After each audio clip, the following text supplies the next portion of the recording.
Rachel, what do you think the X in Godzilla X Kong stand for? This means they're gonna kiss. I was thinking like excited or extra fun, but you went with the kiss. You're gonna kiss. Great. Star Wars, Transformers, Godzilla, animation, whatever else.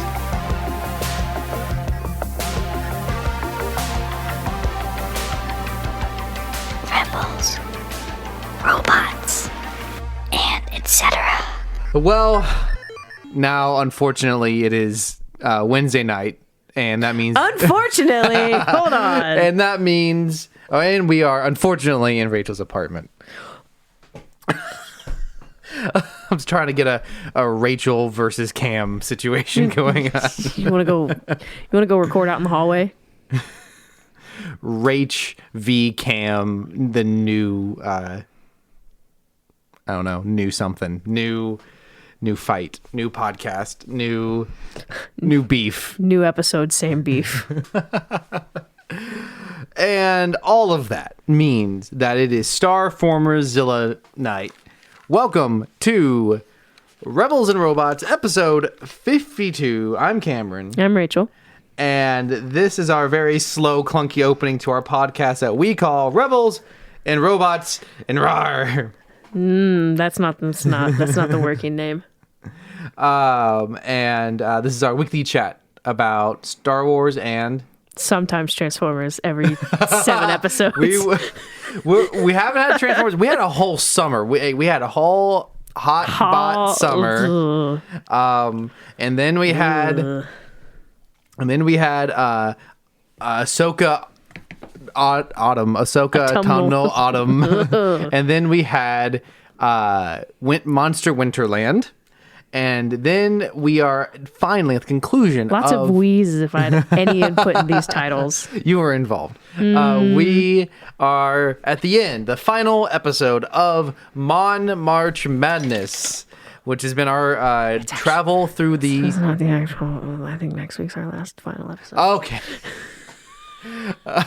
If we include us talking about a prequel comic to Godzilla King of the Monsters, which I do not consider that part of Mon-March Madness, it's been our trek through the legendary productions Monsterverse, or also Kaijuverse. I think it's officially Monsterverse. Monarch being the company, the organization that hunts all these monsters through all the films. This is the final one, Godzilla X Kong. For now. The newest empire, but there might be a newer empire coming if they get a sequel. That's the subtitle, right? No. No. Empire X Kong, the new Godzilla. Is that what? Wow. Suko X Scar King, you're my dad and I hate you. That should be the actual title.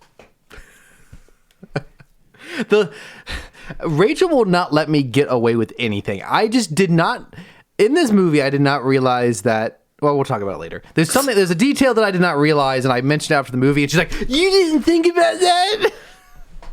Jeez. Media literacy challenge. Wow, we are way off the hinges already. Wonder who did that. This is what happens when we podcast 2 weeks in a row now. We're not used to it. So we talked about Star Wars and Transformers and Godzilla and animation and whatever else we want to talk about. On the Star Wars and animation front, we will also be talking about the next 2 episodes of Bad Batch, which is episodes 10 and 11 of 80. How many episodes are in this final season of Bad Batch? There's like 4 more left. 4 or 5 more left, which is so long. So that's interesting. That's 3 weeks because there'll be 2 in the final week. Maybe. Watch the final episode come out and it's like 3 hours. Oh, geez. I hope not. I don't know. So let me look up their Instagram. They posted about it. Like 2 episodes came out today on April 3rd. 1 episode on April 10th. 1 episode on April 17th.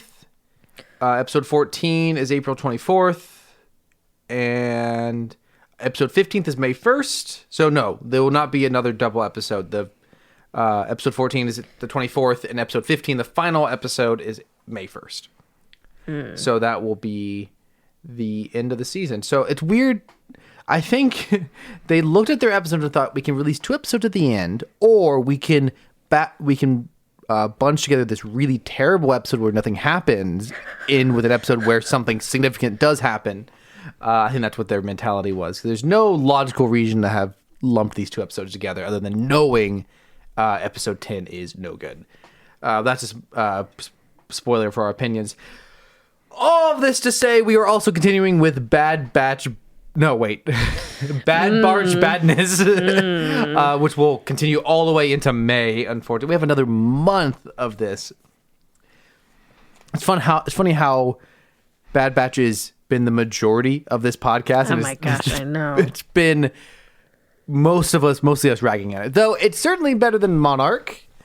And it's certainly better than most of the Transformers films. So my parents and I were pulling up. My parents were up for the weekend, and my mom was like, "Let me sign into our Apple account." And I was like, "You guys have Apple account?" My mom goes, "Yeah." And I went, "It's good for me to know."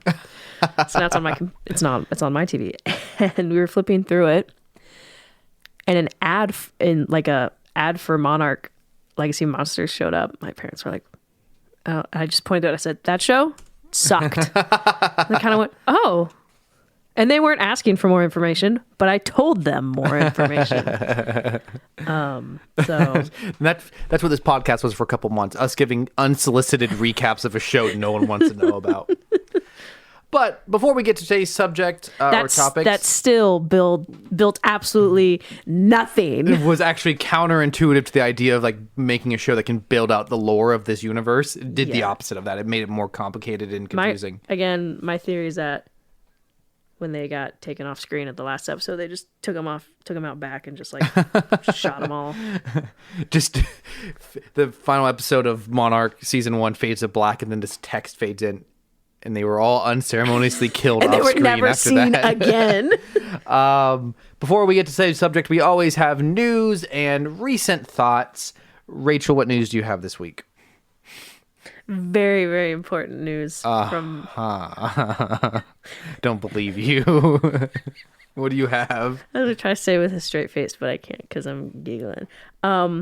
Very big event in Star Wars this past Monday. Okay. I still don't believe you.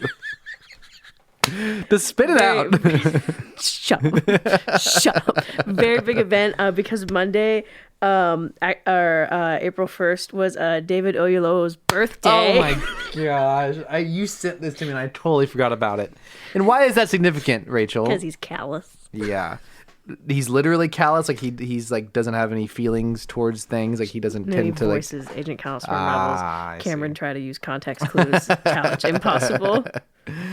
Yes, everyone knows this is Rachel's number 1 favorite Star Wars character. Like, where's he ranked? He's pretty up there. He's high. He's like top 3 at the bare minimum. Yeah, he's up there.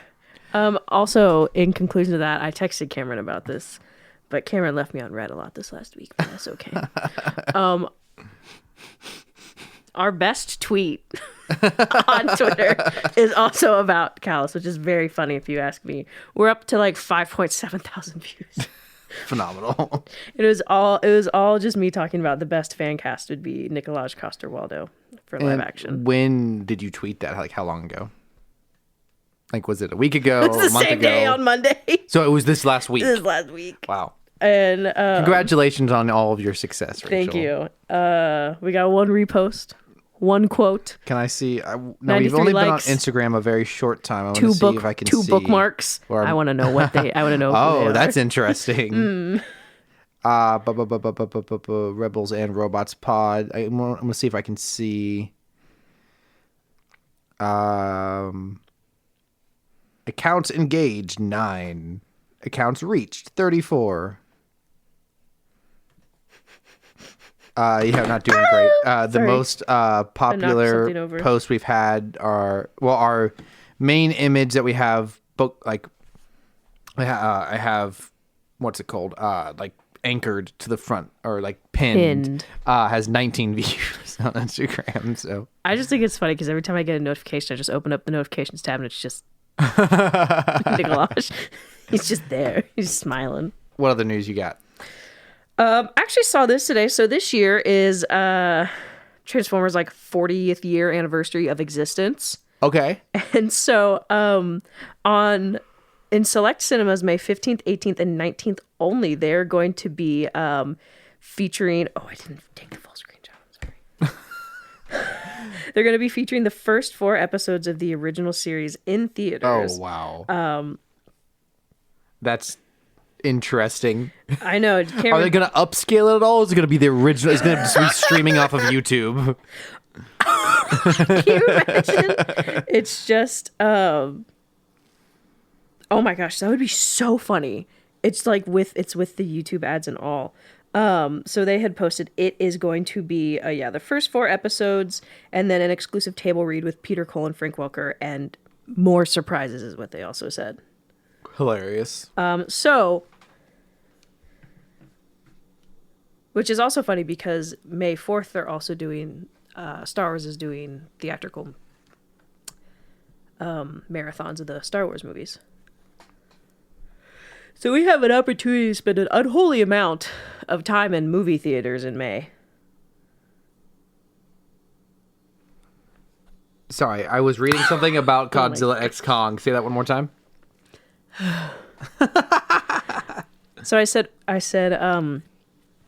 we have the opportunity to spend a lot of time in the movie theater in May because of not only this, but also because of the theatrical marathon Star Wars is doing.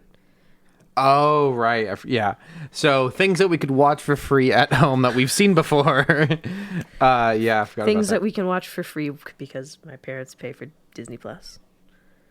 And they let me mooch. And what other news you got? All I got. All you got. Light on news this week, but we got plenty to talk about. It's hard to beat David's birthday. So, Bad Batch. Get this out of the way. Not a ton to talk about, but a little bit. Episode 10 is pretty much just so Dr. Emery. Her name is. I did not realize she had a last name. Yeah, Emery Carr. So she's the older female clone who works with Hemlock at the testing science facility. Omega Sister. It's kind of bizarre that a clone has a full name first and last, but government name. She's pretty much been brought in further into. Project Necromancer has been exposed to the 3 children, alien children. You make it sound like a sickness. She's been like been exposed. It's been revealed to her. She's been brought in to work with them doing what Nalase? Yes. The Kaminoan? Kaminoan. Gosh. Cameron knowing that's the real answer. More like Cameron not knowing. Hey! Yay! That was good. So there's 3 alien children that have a high midichlorian count. Green child, red child. It was green child, orange child, and blue child. Eva, Jax, and I don't know if we learned the name for the third one. She didn't have a single line. She was the saddest one, though, because she was so blue. Oh, good night, everyone. We're cutting back and forth between Emery pretty much trying to not have any emotions for these kids and everyone's favorite Western-themed bounty hunter, Bane, kidnapping a child. Bad Kane. And... because it starts out really cute. We totally just glossed over that. Okay, what happened at the beginning that you're referring to? The little baby. Yeah. And interesting, I think that creature first debuts in like Star Wars canon in a Denny's commercial that was released for Solo. I'm being dead honest. Do you have a link? I do, because someone on Twitter said, "Good day to be a Denny's Solo enjoyer." Hold on, I've never watched this, so we are having live reactions on the pod today. Oh wow, yeah, there it is. That's it.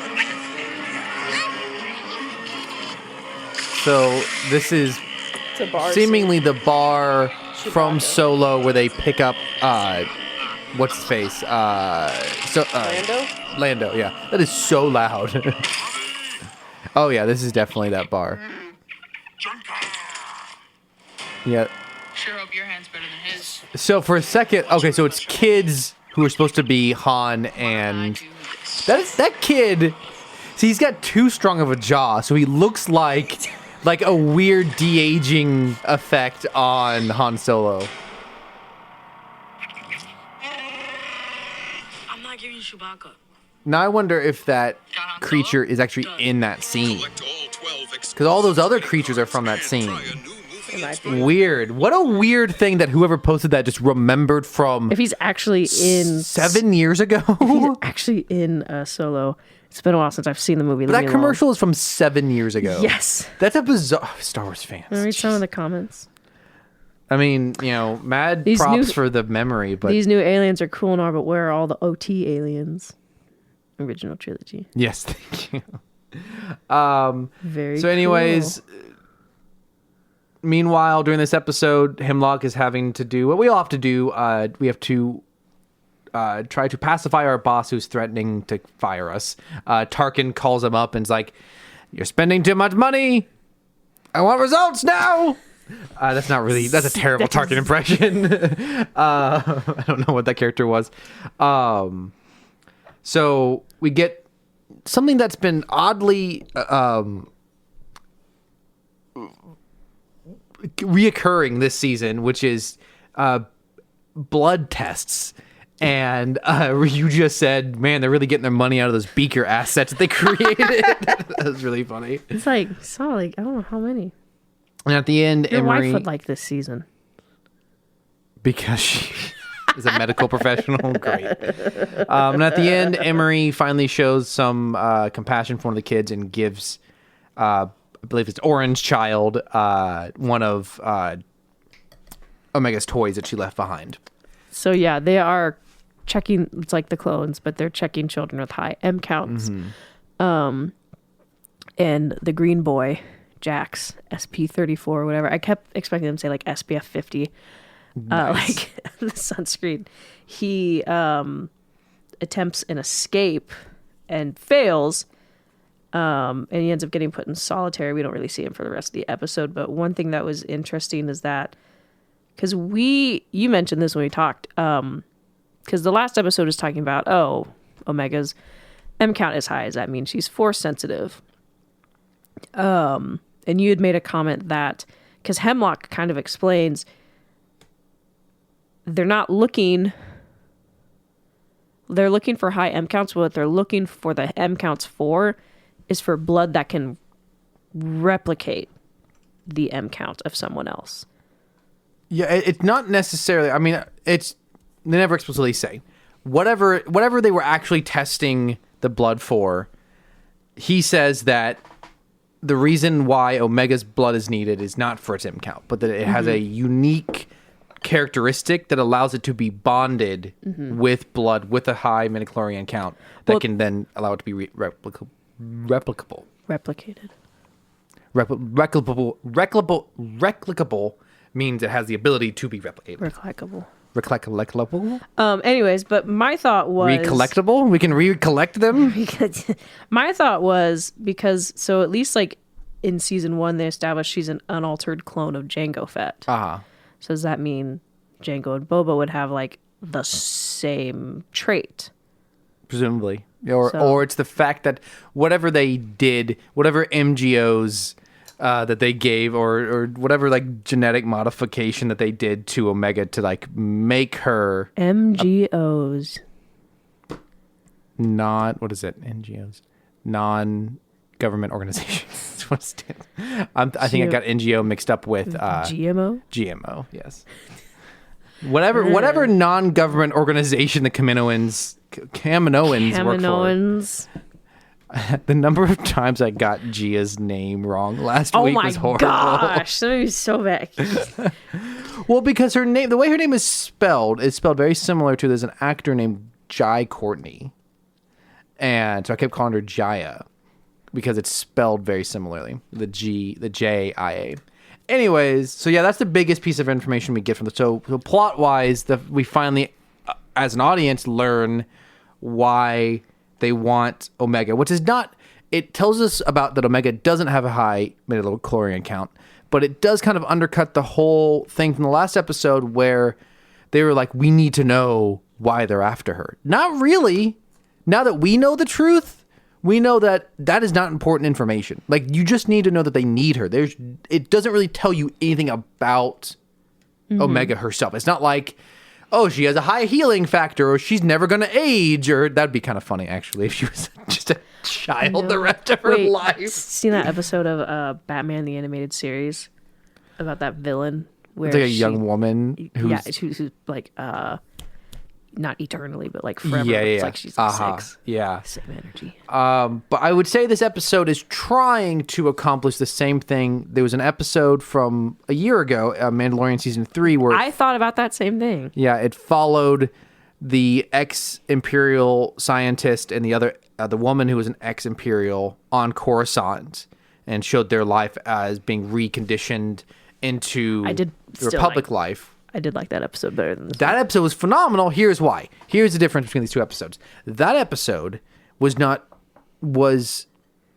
had two interesting characters at its core who had engaging performances, and it was showing us something totally new. We don't know very much at all about the New Republic. As is tradition, most of Star Wars takes place on the outer rim, far from society. And that includes most of new Star Wars. So we have anything set in the New Republic era. We have not really had a chance to learn much as far as the films and television show. Obviously, the books have expanded this out. But the television shows and movies have not shown us much of what life is like. No. And so this showed us something very new. What this episode is doing is not new. It's just pretty much the Empire doesn't care about children. We knew this. The Empire doesn't care about children. It's trying to make us care about... Look, we are... in the last 5 episodes of this show, and they're trying to make us care about a character we have had very little exposure to, who has very little personality and is not important. This would have been interesting if this is the episode after Omega escaped. Sure. It's just Emery is not an interesting character. It is too late to try to introduce a character to help make the audience care about. We do not need this. This is so uninteresting. I'm kind of going to be disappointed because we talked about this last week, or maybe I mentioned it. And as we've been talking about tonight, it's there's just okay, we're over halfway through the season now. Mm-hmm. What is going to happen? And I'm going to be disappointed if there's all this build up, and then at the end of the season they go, okay, we're actually gonna have another show. Yeah, if it, okay, so technically, really, if you, I think. I like the ending of Clone Wars quite a bit, but it isn't really an ending. All of the characters in the final episode of Clone Wars have a lot more to do. Ahsoka, the clones, Maul. So while it is a very emotionally satisfying conclusion to the Clone Wars show, it plot-wise is not an ending. So I'm using that as evidence to say they might be doing the same thing with Bad Batch. I think you might be right, is that when this season ends, it's the end of Bad Batch, in quotes, but there's going to be another show that continues on, because Rebels is very much a continuation of what's happening in Clone Wars, and then Rebels doesn't have an ending either. Rebels ends and has but those shows have emotionally, even though they don't close the plot. What are they going to do at the end of this show that feels emotionally satisfying? It's like we've spent so much time with the Bad Batch, but also not at all. Yeah, because they never really I remember back to last season. For some reason, an episode that really stands out to me, but not in a good way, was the whole episode about tech racing. Mm-hmm. It was a whole episode focused really around one character, and it did nothing to develop him as a character.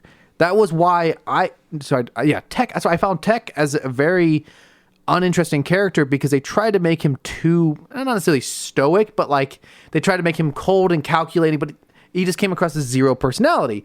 And that kind of is emblematic of the rest of the show. Is I don't care about a character like Emery because she's just a nothing character. So there's nothing. An episode like this has nothing to build on to make her more interesting, because she's 1% interesting to begin with. So even if you double that, she's now 2% interesting. So I agree. I think your fears might be very well founded, but we'll have to wait and see. And I've been thinking about it, because I'd kind of like to do a Bad Batch rewatch after it's all said and done, because I'm wondering, does this show flow better in watching it, in chunks versus like one a week with years between. But my thought was like, I think we were, because I think it's safe to say we both enjoyed season 1.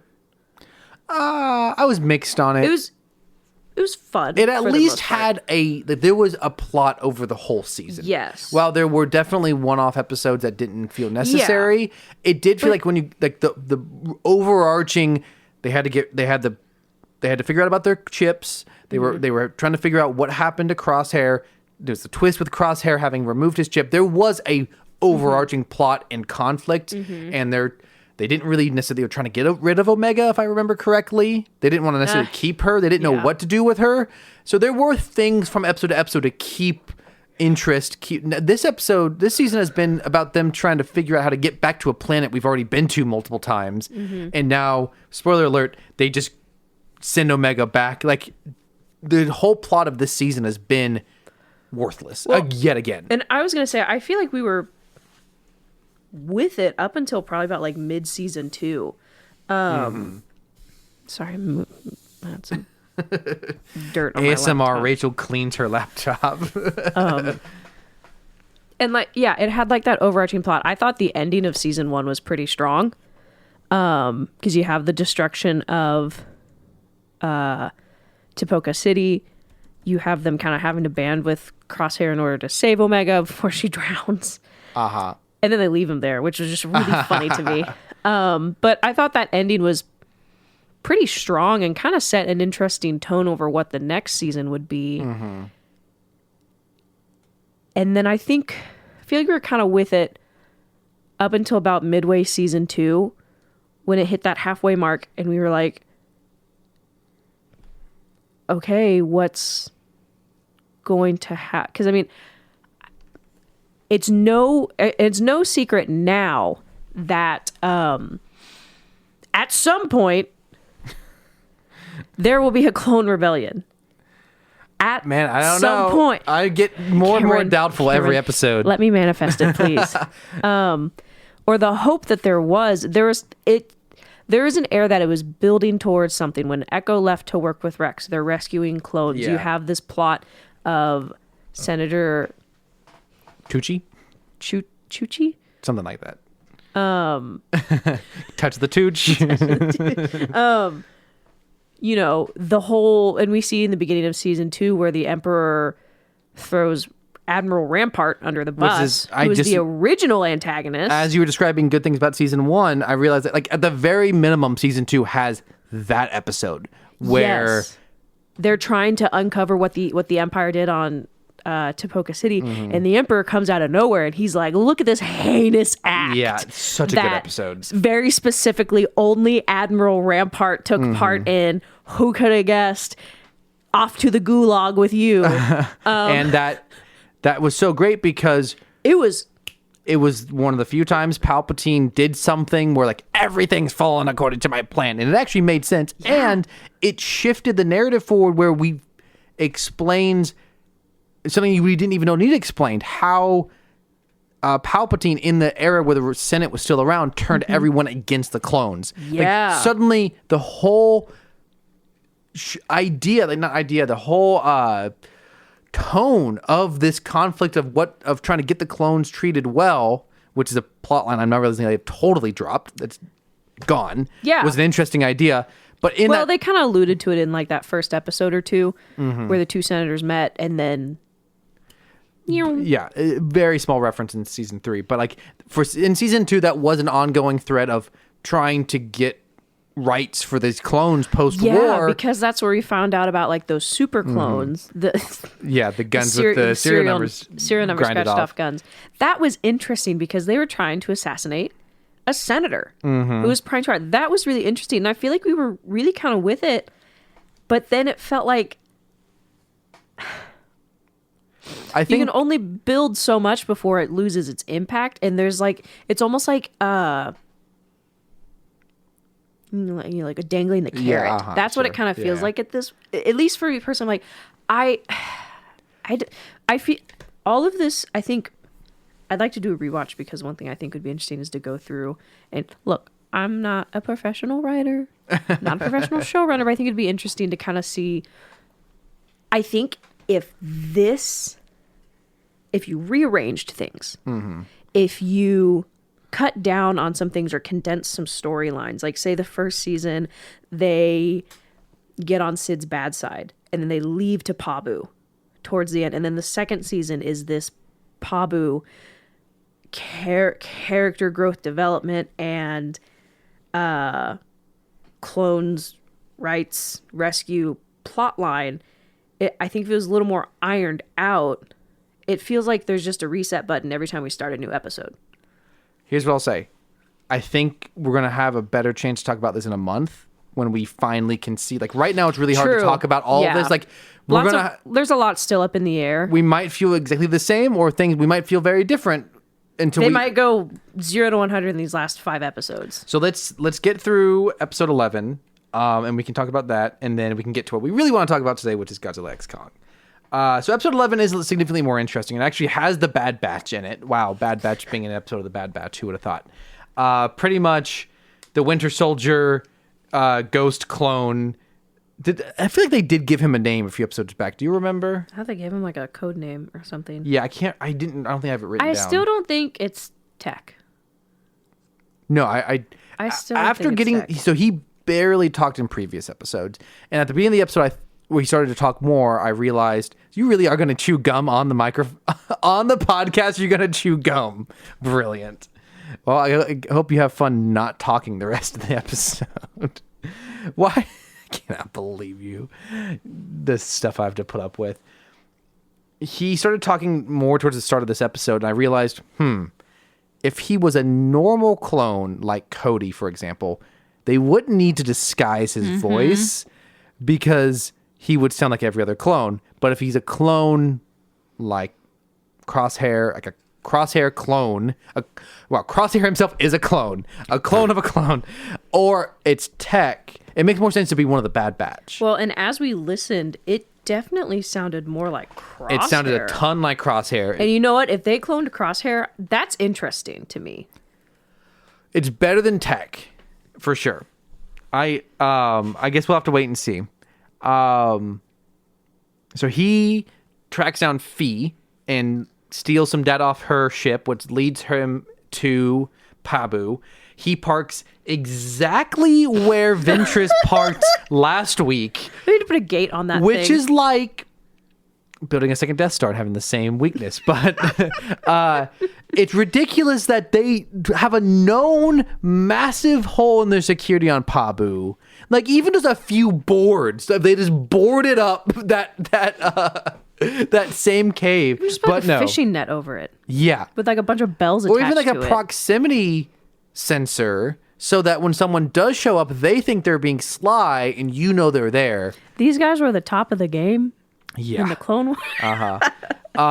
We then have a weird rusty scene where Omega is kind of saying goodbye to her friend on Pabu, who's like the daughter of the mayor. The mayor, and who's probably related to Fee, but pretty sure that's her niece.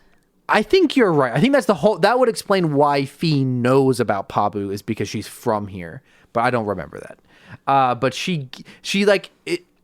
This niece has this like room of like I do artifacts. Remember this one. I think it's like a council thing. It's a museum is the word I'm looking for. And she says to Omega, like, what treasures do you have? And she just pulls out Tech's glasses. I think everyone who lives there like contributes something meaningful. It's just and like, whoa, trauma dump. These busted glasses. So good. So then can you imagine? What's that? Poor Fee, who had such a flame for Tech. Can you imagine your niece's like council house, or I don't know, has his glasses? That's mean. So then the Winter Soldier confirms that Omega is there, so a Star Destroyer shows up and the troopers invade Pabu. I think it was a Venator. I don't think it was a Star Destroyer. I mean, for real. Are they not just different classes of Star Destroyers? Venator is a different. It's not a class of Star Destroyer. It's just a totally different ship altogether. I wouldn't know. I'm not a big nerd like you. Okay, Says so the guy it who has a Star Wars podcast. Is a Star. But it's Venator class. It's not like the ones that you like see like the Empires. It's the one that it's the classic Clone Wars one. Yeah. There's I knew that part. I just didn't think I needed to specify. It's a big triangle ship. It is very important that it's a Venator, just Not FYI. at all. Because I don't think they have the orbitable bombardments. Which we were hoping they would do to Pabu. I'm still holding out hope. We made a lot of jokes. I said they're gonna get Mandalored. Night of 1,000 Tears, dude. I'm still holding on to my conspiracy theory that Pabu looks different in every single shot and rendering that they make of it. You need to prove it. You got to prove it. You should come next week prepared with screenshots. With receipts. If I don't, You can very easily. It'd be very easy to prove. If I don't, I'm either wrong or I've forgotten. There is so many stormtroopers, dude.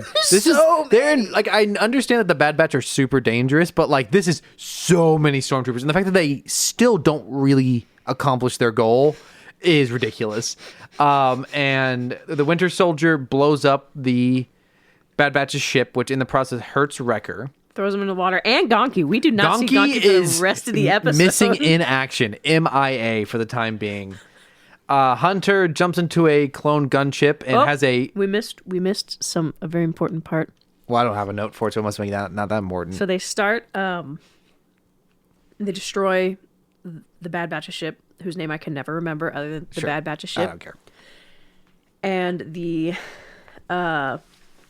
secret clone tells the other ones to cut off their escape routes, and they just start destroying all of the boats, the fishing boats of Pabu. Yeah. But my question is, where are they going to go?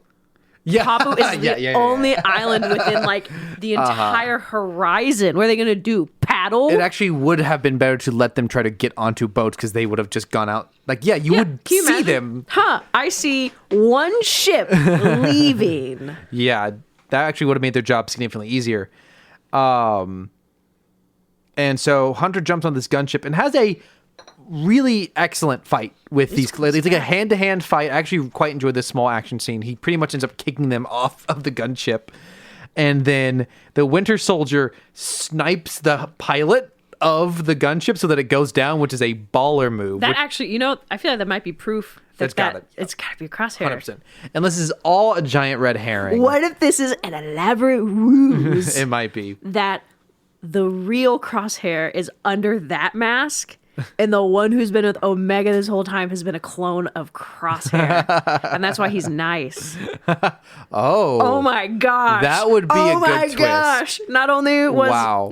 Can you imagine? Not only... I don't know what hands I'm doing right now. Not only was his chip removed, he did an elaborate ruse to... I would love that. That's like psychological warfare levels of betrayal. It'd be really nice to have our whole we hate Crosshair thing like confirmed that, actually he was a scumbag. It was him the whole time. Yeah, that'd be great. That would be... Oh my gosh. I think that would have been a really good twist. Maybe that's why his wrist... Maybe that's why he's bad at shooting. Because he's a clone. There's a lot of evidence. The only Someone thing is, write a fan fiction about this if it's not real, and maybe I'll look at it. It would have been good if the Republic had like mysteriously found Pabu.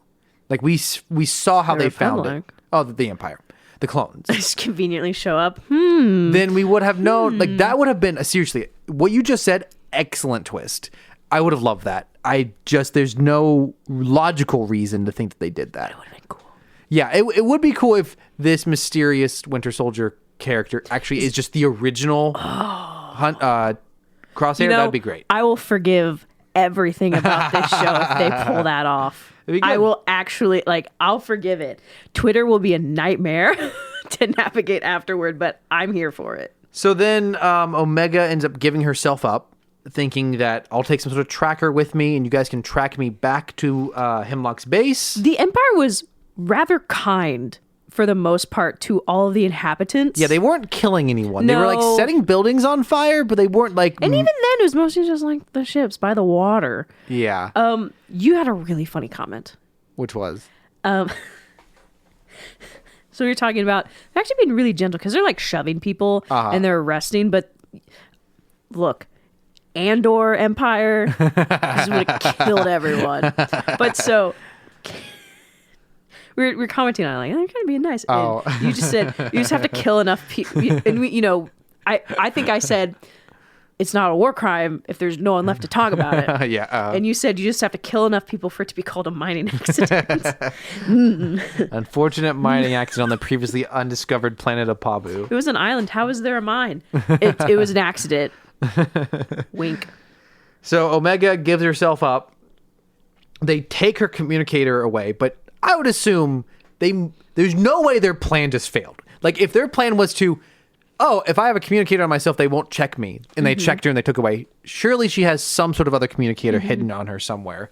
There was a moment. Maybe in her hat. That seemed to be kind of the implication, because the way she took her hat off and looked at it at the end of the episode, also the way it... Maybe she's got a gun in there and she's going to kill that clone.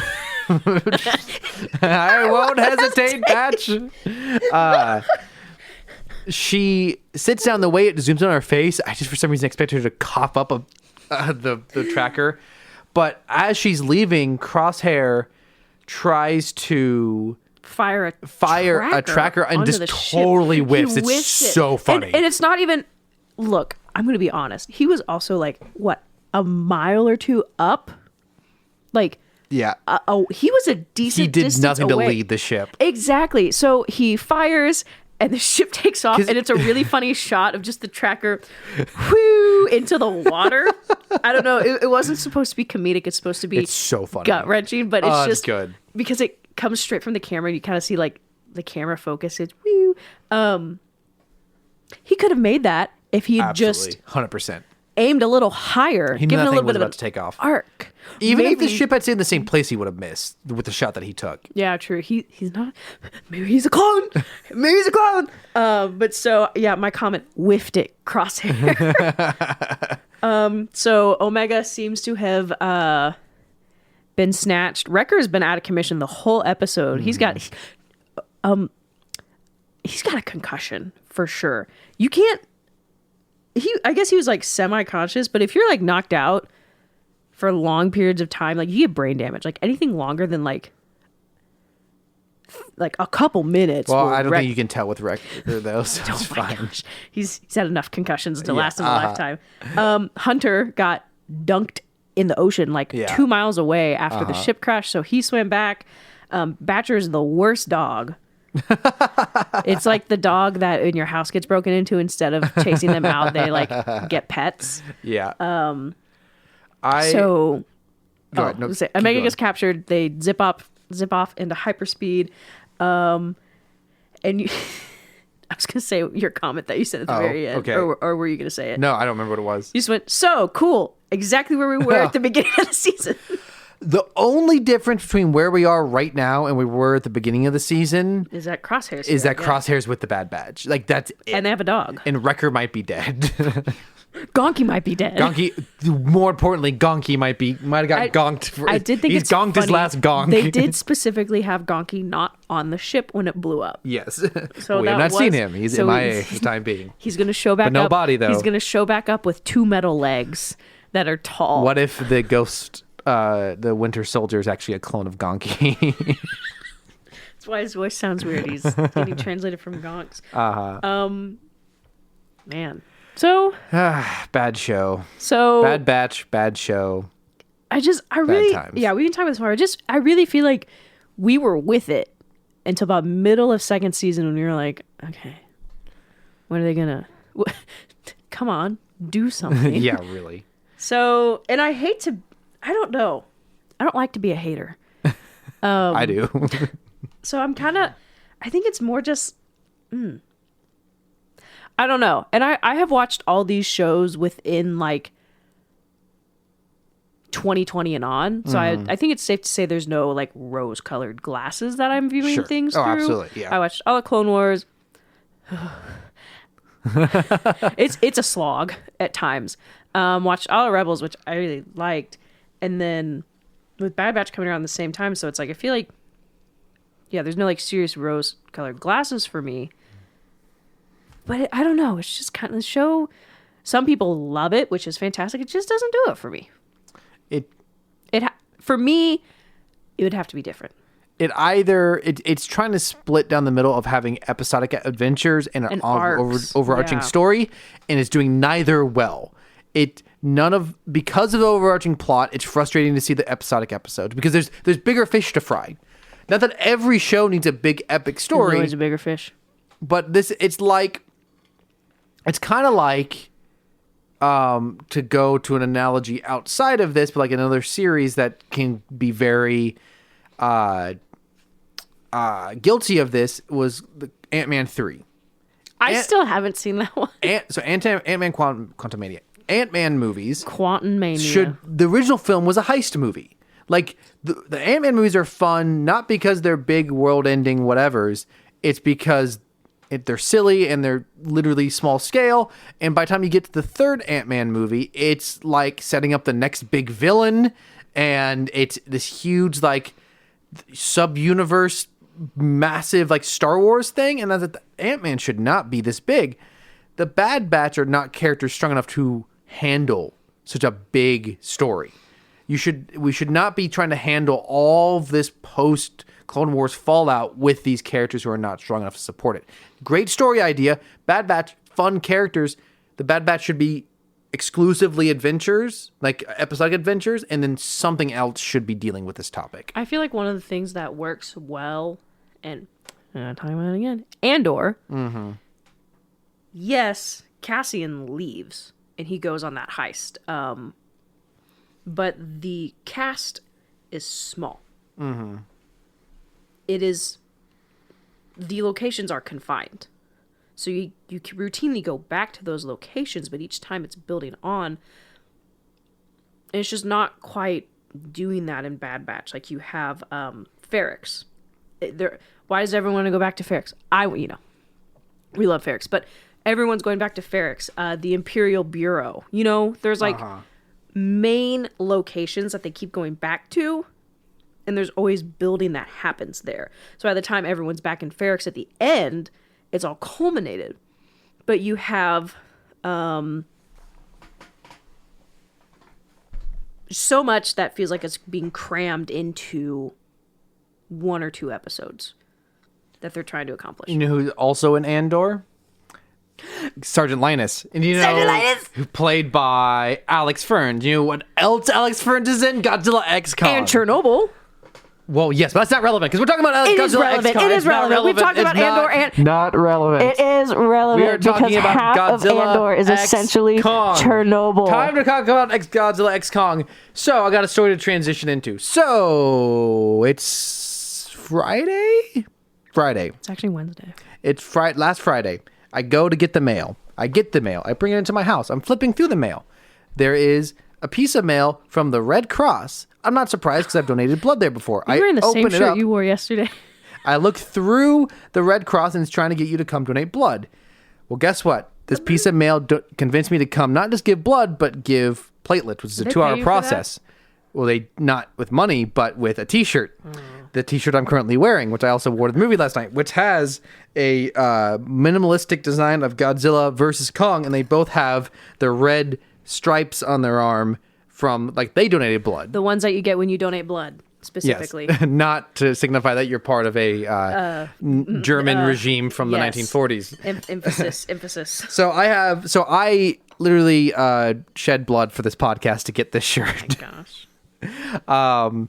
And that transfers us into talking about Godzilla, New Kong, the X Empire. The latest film in the Monsterverse. What a fun ride. Fun movie, for sure. So quick synopsis. In case you are joining us for this is your first episode, for whatever reason. Spoilers. You have a universe of titans, monsters. You have Godzilla, is the alpha titan who keeps all of the earth under wraps and tries to make it so that the balance of humans and monsters doesn't get too disrupted. Meanwhile, on Skull Island, you have a giant ape named Kong. And he, as we learn, is from what? He's from the Hollow Earth. And that is where the Kong species originated from, but something forced them out. Something. In the Hollow Earth. The wing.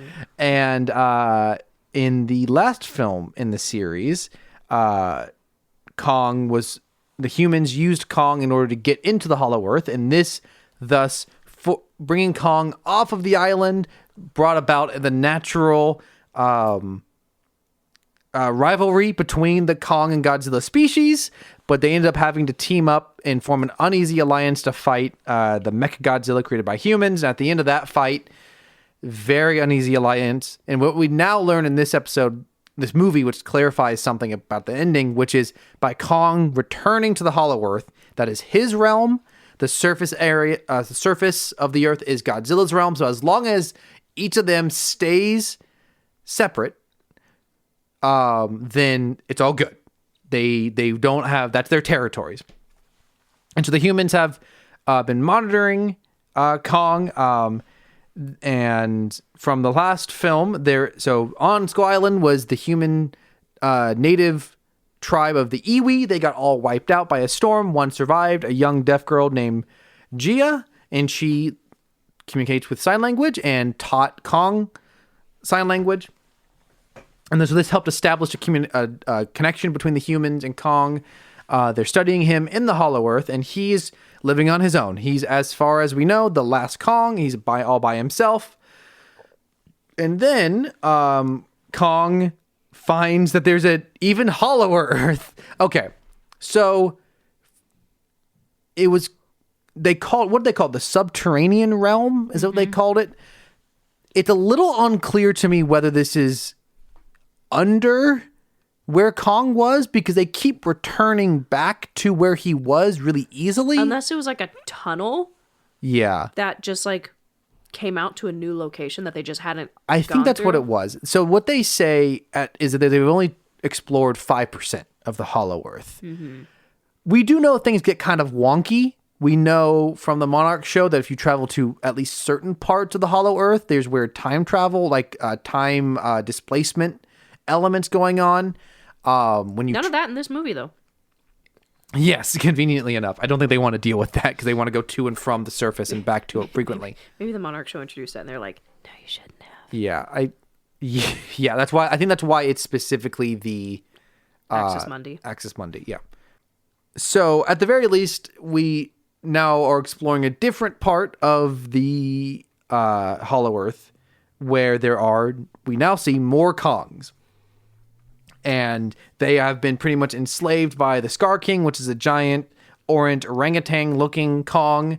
And he has control of a ancient beast called Shimu, who has got an ice breath. So you now have pretty much introduced like Nega Kong and Nega Godzilla. Like they're the opposites of our two heroes. Nemesis Kong, Nemesis Godzilla.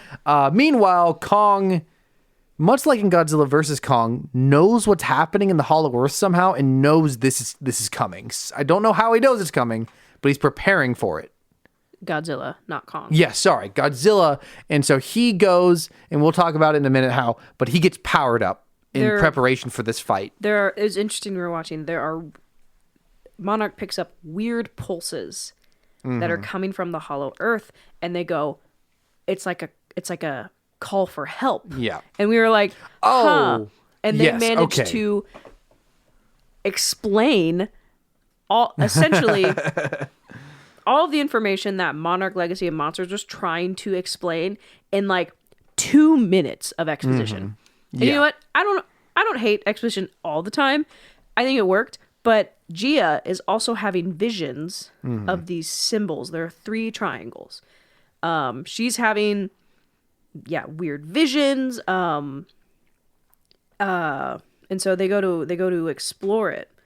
And Godzilla seems to be prepping for something. He kills a Titan on screen. He kills. And I think that I have that in that whole sequence in one of my W's and L's. So we can get into details as we talk about the things that we like about it. I just wanted to give a very broad plot summary.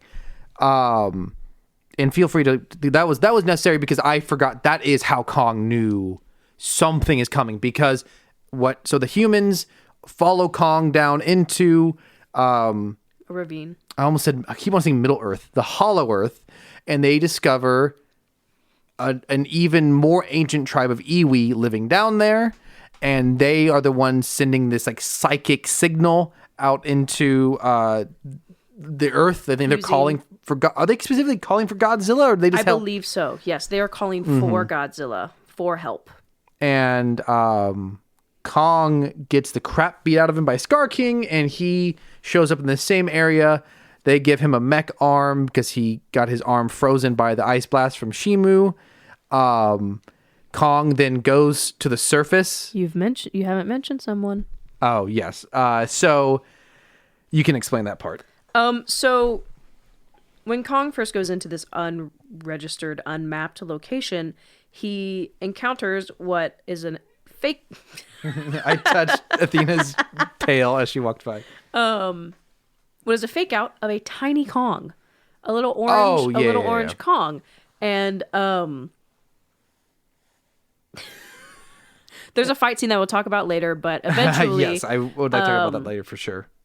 Kong and Suko, his name, end up traveling to the rest of the Kong. Suko brings him, and honestly, what is a really kind of funny, almost brother bear, God of War, begrudging partnership for this travel. And so that's where, and Suko takes him to the rest of the Kongs. He gets the crap kicked out of him. And then, yeah, this is when they go back to the Iwi. But so as we find out, so Gia is with them in the Iwi. And so that's, I think she's the reason why they don't just outright kill our main human cast. Because they recognize Gia as an, one of them, as an Iwi. Yeah. I forgot where you were in the plot. Well, so at this point, we learn through very clunky exposition that Gia will be the one who can summon Mothra again. So Mothra, we've seen previously Queen of the Monsters. in Godzilla, King of the Monsters, is a giant moth creature who is significantly more omnipotent. That's not the right word. Benevolent. Benevolent. Thank you. And she's in a constant state of reincarnation. Yes. She sacrificed herself to give more power to Kong in his last solo film. And then so we learn in this continuity, she can be reborn. She's been hanging out on top of the pyramid the whole time. But not the human pyramids, not the Egyptian pyramids. The crystalline pyramids in Hollow Earth. So that all occurs. Kong goes to the surface to try to recruit. Well, the lore that we find out is thousands of years ago. I don't know how time works in the Hollow Earth. Sure, it doesn't. What we find out is that there used to be a very thriving Kong civilization, and until one of the Kongs got too big for his britches and wanted power and domination, and that's obviously the Scar King, and he led the Kongs into battle with the Godzilla species, which is very interesting because that kind of explains all the skeletons and bones we saw in Godzilla versus Kong in that ceremonial location. And until one of the Godzillas trapped all of the Kongs in this, like, they call it like a fiery area. I don't know. Some part of the Hollow Earth where they can't really escape or get back out. And so ever since then, Scar King has been plotting to get out. One of Scar King's followers finds out that where the Iwi village is, or civilization, there is a portal. And Scar King has been wanting to get up to the surface for domination for, I don't know, hundreds of thousands of years. I don't know how old they last. How old they are. So that's the goal. His goal is to get up to the surface of the earth and just take over. So, as you said, Kong goes up to the surface because Kong got his butt handed to him. And he's going to try to recruit Godzilla. And as we said prior, as soon as Kong crosses over into Godzilla's territory, the surface, Godzilla is like prepping for war, and he drops everything to go yell at Kong and to fight him. Like, they're really like Godzilla's priorities. He's got a lot of different things on his list. He's got to fight all the other Titans. He's got to make sure Scar King doesn't lead a Kong rebellion against him. But his number one priority is always to emphasize that he is the alpha. And as soon as he is threatened by Kong's mere existence. 7 a.m. Wake up. 8 a.m. Kill Titan.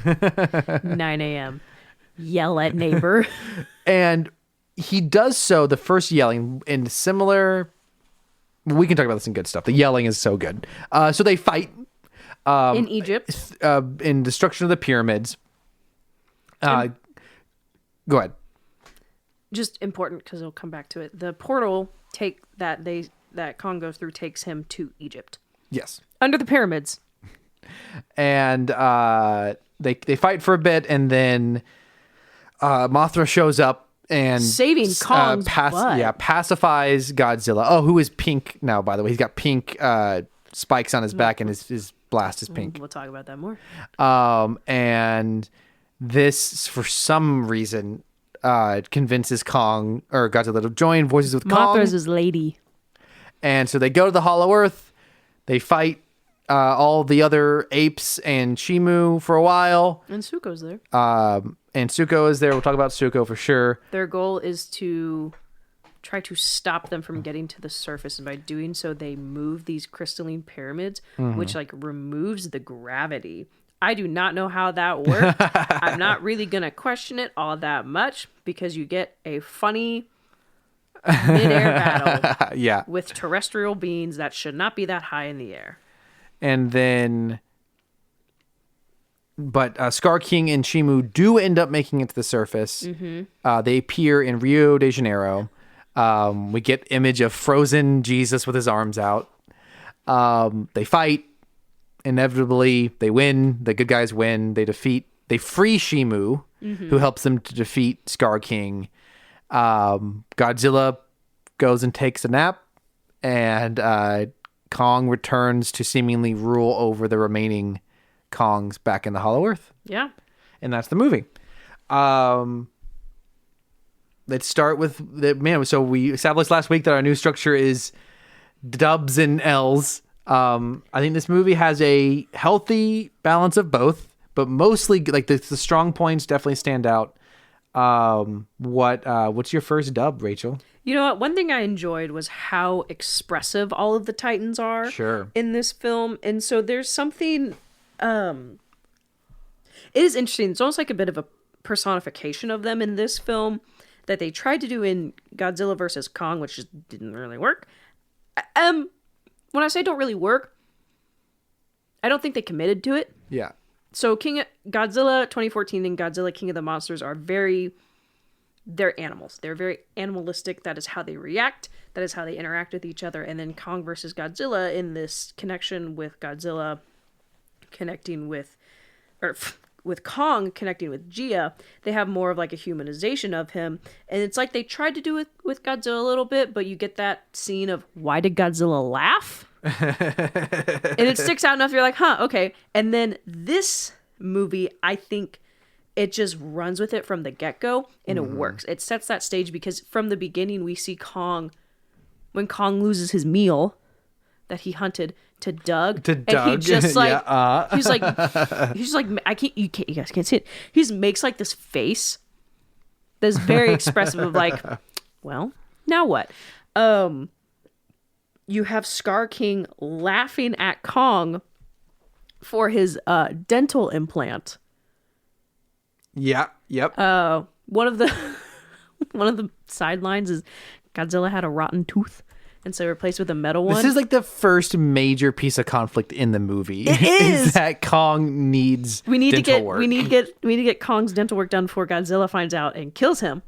Doesn't find out that he needs a tooth, but finds out that he's on the surface. Well, yes, momentarily. Exactly.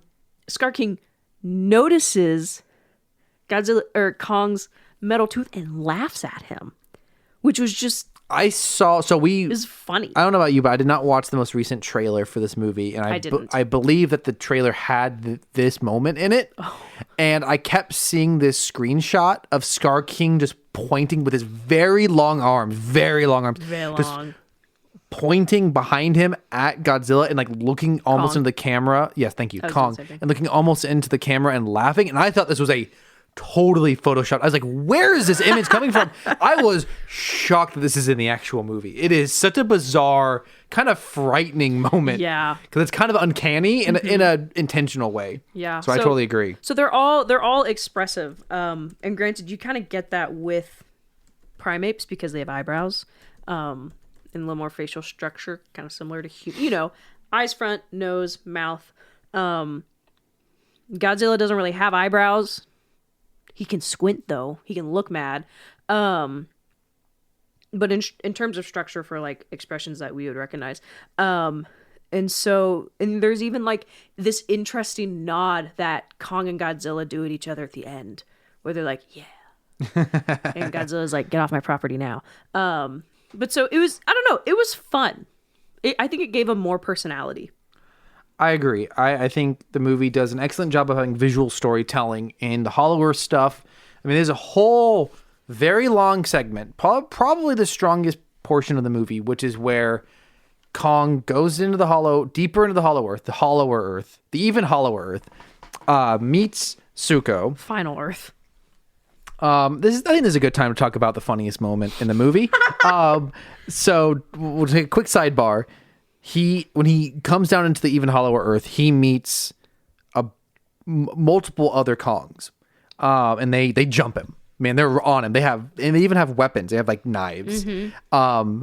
And what does he do?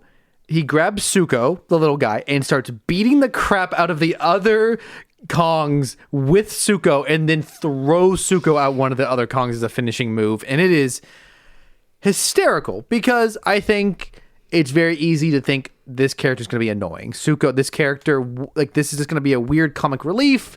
This could not bode well because normally, like, baby versions of monsters aren't very good. So to have him get the absolute crap beat out of him by using him to beat the crap out of other Kongs is such an incredible way to maybe initially take that edge off and make us feel a little sympathetic for Zuko. Well, I think what also is interesting is that we see the reveal of Zuko in the trailer. And I remember I was kind of annoyed by that. And Absolutely. I was like, what? I guess I will forgive that because they reveal him in the scene at the beginning. Uh-huh. And it's like a minute before before Kong grabs him and uses him as nunchucks. So That was an unexpected surprise because personally that wasn't on my bingo card.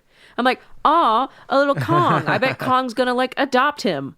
Not initially. Beat the crap out of him first. And then does it continue on why this whole sequence is probably the funniest sequence in the movie, which is a movie that has honestly quite a few intentionally funny moments and some unintentionally. But Kong saves another. Actually, so we keep referring to them as Kongs. It seems as though they've changed this, and they are now only referred to in the Wikipedia or the Wikizilla as great apes is what they are now I guess called. Kong is the government name. Yeah. He saves a great ape from falling off to a ravine, pulls him up. This great ape tries to shiv him again, and so he kicks him off and lets him die that time.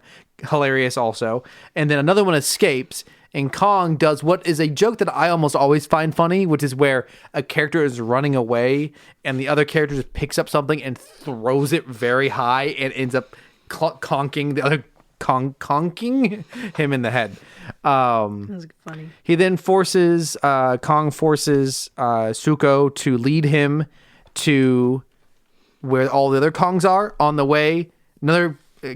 Just further explaining visual. There's no dialogue. There's no humans, because there are segments of this movie where there are too many humans around explaining to the audience what is happening, which I absolutely hate. Thankfully for this section, no humans. Zuko leads Kong to a body of water and convinces Kong to get in and drink some water. And it is very obvious from the way they are animating Zuko in the scene that he is tricking Kong because he looks very suspicious. And a serpent creature comes out and fights Kong. Pretty decent little fight. Cool design on the serpent. I bet I can find an actual name for the creature here. So monsters. We've got. Let's see, what's a Tiamat? Oh, that's it. No, that's what Godzilla killed. Oh, you're right. Okay, there's 2 serpent creatures in this movie. I thought it was like a subspecies of Tiamat, and I was wrong. It's not a parrot frog, is it? Nope. No. I think that's the thing that was imitating Kong at the beginning. It could be a verticin. There's no information. No, I don't think that's it. Could be. So there's so many creature names on here.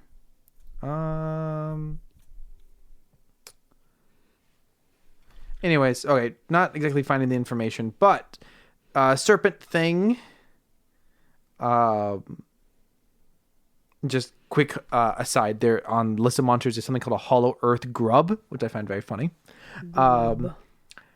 They make it to the land of the Kongs, which is this like lava, like desolate land, which they are supposedly trapped in, but that doesn't quite pan out, I think.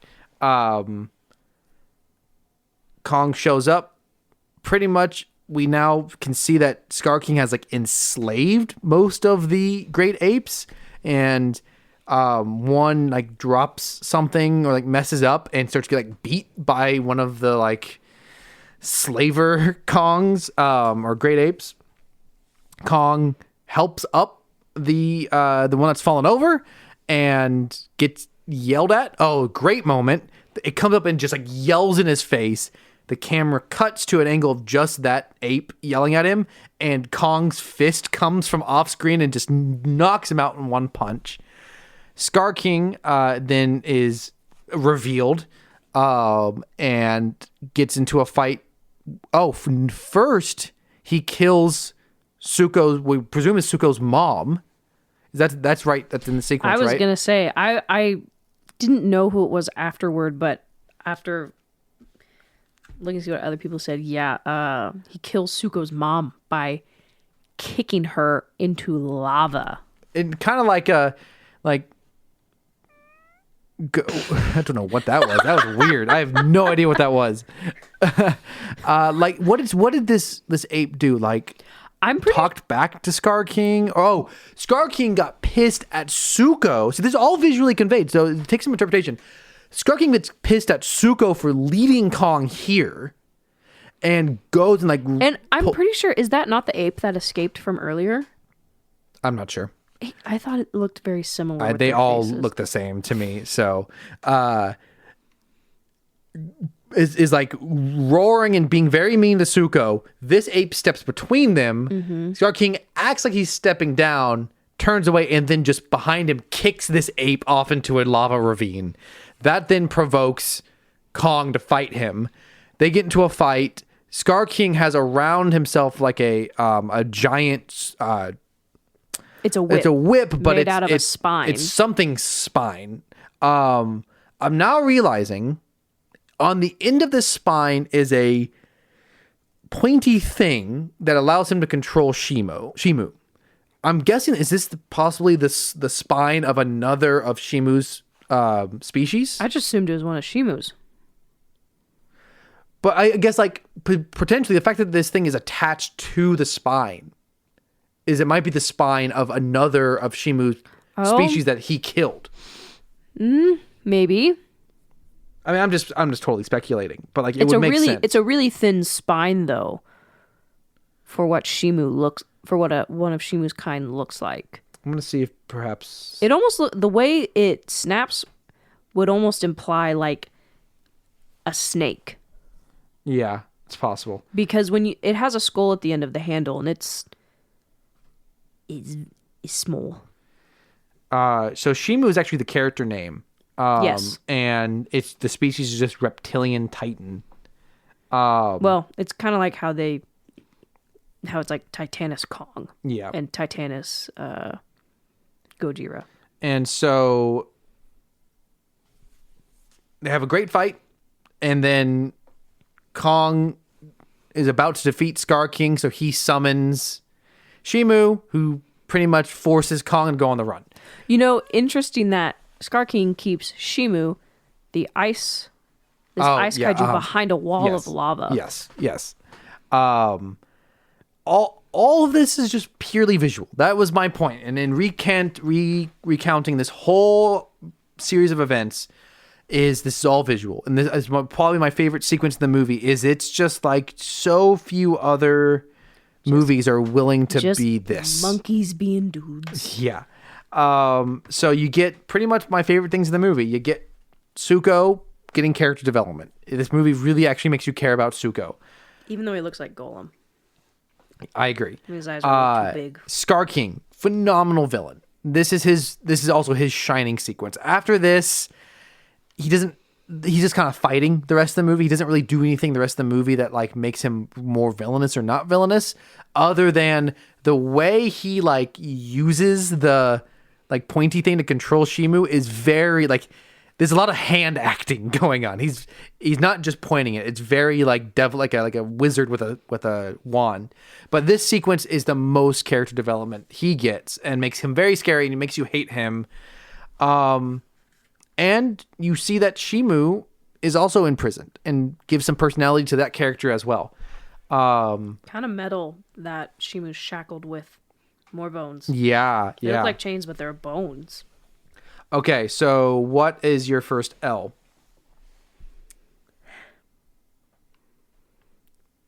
I'm trying to figure out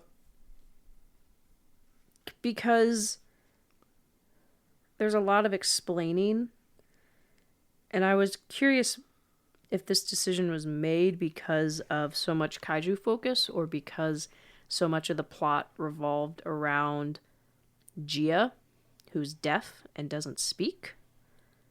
And so trying to figure out, like, you have the other humans there just to explain everything. Yes. Because of the non-speaking cast. Yeah, there is just pretty much, especially in the latter half of the movie, anytime you cut to the humans, they are just explaining what is occurring. Like, even to the point of, like, something occurs where, like, an EMP sort of thing is released. I don't remember exactly what it causes it. By Godzilla? Or... No, it's in the Hollow Earth. Oh, and the gravity changed. Yeah, and it causes the ship, the heave, that the humans are flying in. It causes them to go down. Anyone who's ever seen a movie would be able to tell, oh, they just lost power. That's why the ship is falling. Especially considering the Mutos in the first legendary Godzilla movie gave off EMP blasts. Well, like none of that. Like, just if you've ever seen a science fiction film or an action movie and a flying vehicle suddenly starts sparking and going down, it just lost power. Like especially when like a wave hits it. A character feels the need to explain that they just lost power. Like that is the level to which humans are only like I legitimately think 75% of the dialogue in this movie is just blatant exposition. There is so little on the exact opposite of we are visually being told about the monsters. The humans have so little personality. Like, I know it's such an obvious, like we have said it so many times going through all these monster movies that the humans are bad. But this is a different kind of bad where the performances are okay. What they have done is they've done significantly fewer human characters. Yes. A massive problem, especially with the last two films in the series. And they're all in the same spot. Yes. So there is a condensed amount of humans, a condensed amount of time, but that time, unfortunately, is spent giving them just exposition. And I was like, that's not necessary. Like, there's some things, I would say there's two kinds of exposition in this movie. There's exposition that anyone could guess and is totally unnecessary, or things that you might not be able to guess, but we don't really need to know. Like, how we don't need to know the fact. You don't need to fully explain all of what the Scar King is. Like, just show us the cave paintings, and we could just tell. We do not need to have Dr. Eileen sit and meticulously go through all of the moments of what the Scar King is, what he did, who he fought. Like, it's so unnecessary. Or when Bernie, they were changing the like polars of the gravity. Mm-hmm. And they dump this liquid into this water. Uh-huh. And Bernie just spouts out this. They're turning this liquid metal into the composition that's going to affect like the magnetism. And it was. I was sitting there. I don't know. It just felt so very out of place. Absolutely. Specifically, also for Bernie, who I enjoyed more in this movie, but really just kind of. He just rattled off. Uh-huh. And I was like, oh. It was jarring almost. Just real fast though, while we're on the topic of Bernie, so Bernie was the podcast man from the previous movie. Podcast filling your head with garbage. Exactly. There is a funny, quick podcast related scene in this movie when he's introduced, and he's trying to like seem legitimate. Like he's trying to like appear that Monarch not legitimizing him has like cost him a lot, and he's like, it's cost me thousands, hundreds of followers, and then it's like, I have lost credibility with this, especially this one troll named Ghidorah Stan 64, which is a great joke. That is like the best moment for Bernie. It's so very odd though, because like what would be our world equivalent of a troll like that? I'm not sure, but I also made the joke though that what if that is just Ghidorah's brain got uploaded to the internet somehow in the last one? He's been stuck in a Discord server for the past couple years. But to finish our thought about the exposition, it does end up hurting the movie at times as well. Pretty much at one point when Eileen is reading all of the Iwi hieroglyphs, she pretty much explains everything that's going to happen the rest of the movie. Mm-hmm. The biggest point being, this is when we learn that a Iwi from Skull Island will be able to bring back Mothra. Well, we know there's only one Iwi from Skull Island. No, who could that be? So, like, it would have been significantly better if they were just looking at them as, like, someone is recalling this creature. Like, she doesn't know. She just, like, vaguely understand it. Like, she's like, something is gonna like give us a little bit of a hint. Like, obviously at this point, as if you're an audience member, if you know anything about the series, you know what's gonna happen, but give us some, like, don't have a character tell us what's gonna happen. That just takes, so that when Mothra shows up, there's like no excitement whatever. Also, I guess we can talk about this in our next L, I think. It could have even been a situation of where like it wasn't guaranteed. Even if it's a situation of like, this is how we hope to, this is the hope that it'll summon Mothra, that could have added some extra tension. Yeah, I think that goes into a slightly different L that we can talk about in a moment. What is your next dub? I just really loved how on site Godzilla was this whole film. I thought it was funny. I kind of love when Godzilla is ripping and tearing. The casualty list is large, this movie. But all right, I don't want to step on your toes when we talk about some kaijus that we saw. Go for it. So the movie starts with Godzilla already in a bad mood, and it starts in its Rome.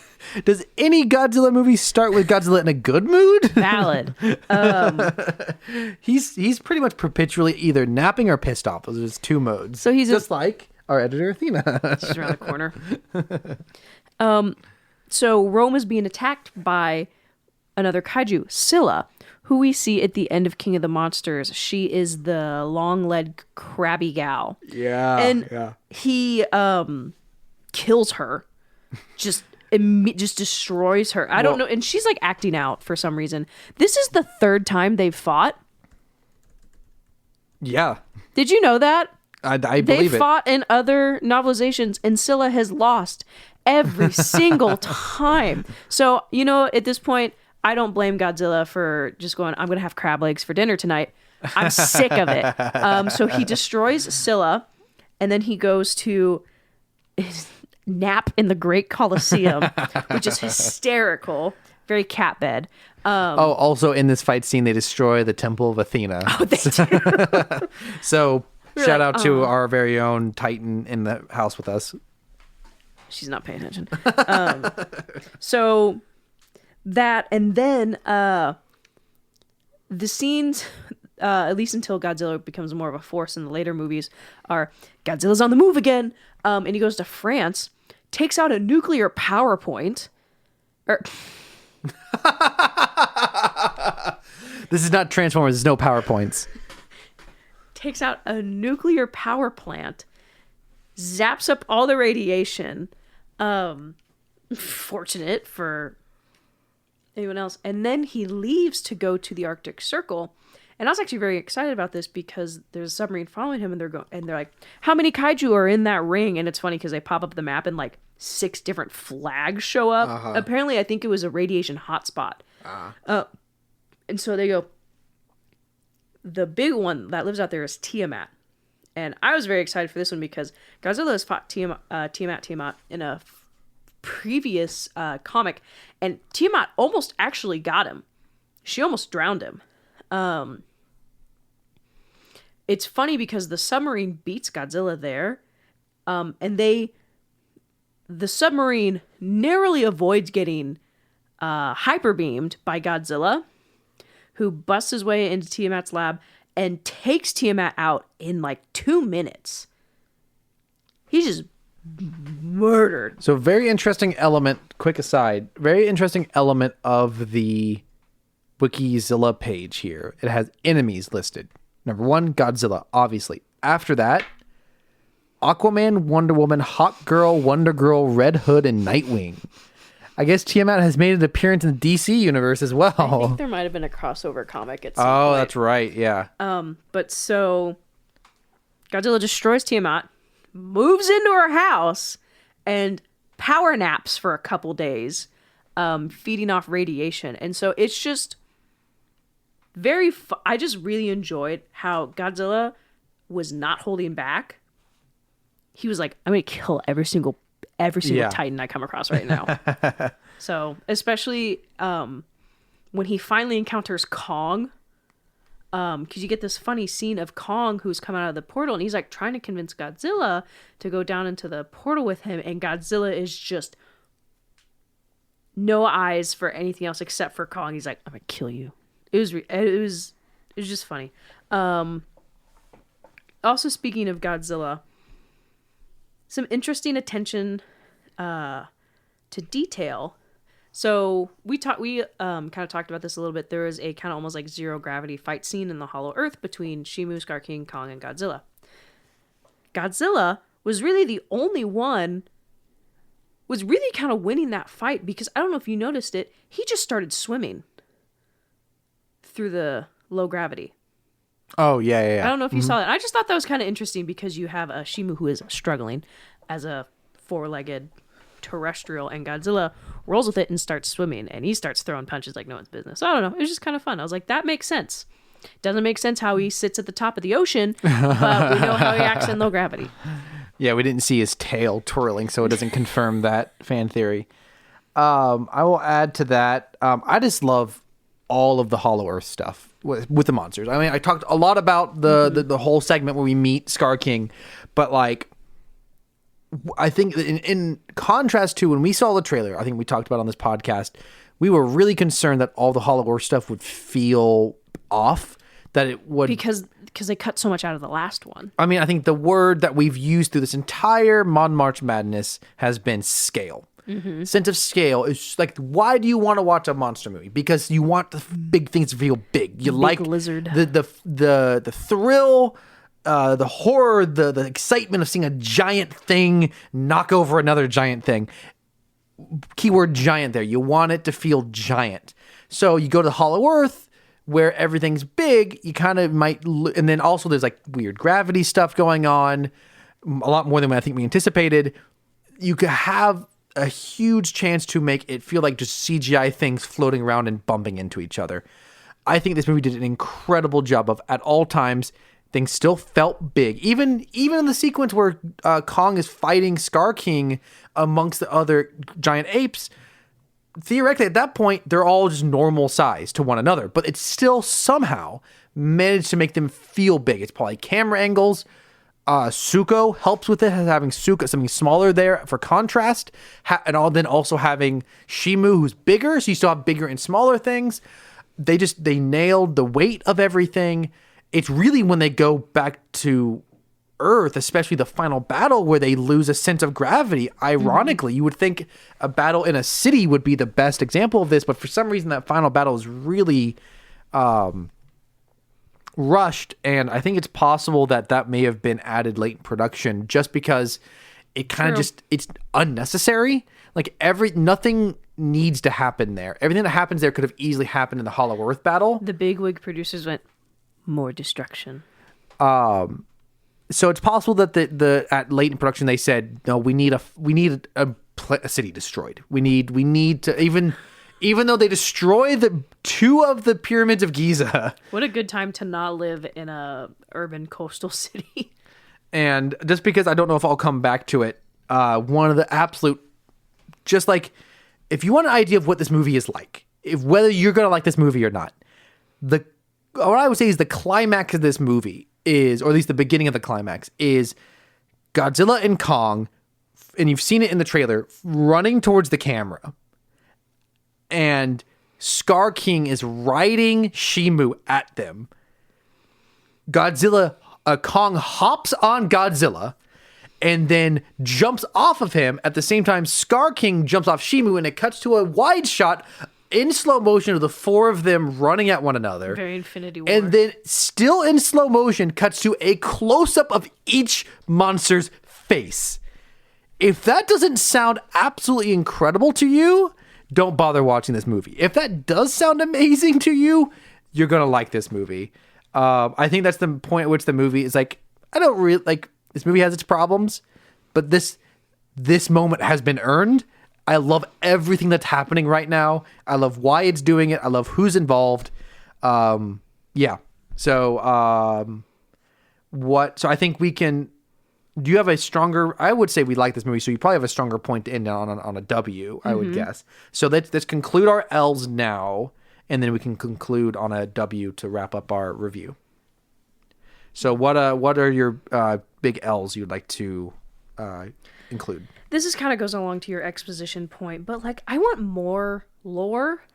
So especially about the iwi that have been down there for a very long time, but it felt very, I don't know about like convenient, but really I just want to know more about the iwi, which we did get some. We do find out why they don't talk, which Yep. I mean, thinking on it might have just been like a throwaway line in 2017 Skull Island because they're like, we don't want to come up with a language. You know, they didn't want to. I doubt when they made Skull Island, they speak telepathically, and this is going to come to fruition in 7 years in a movie. But so...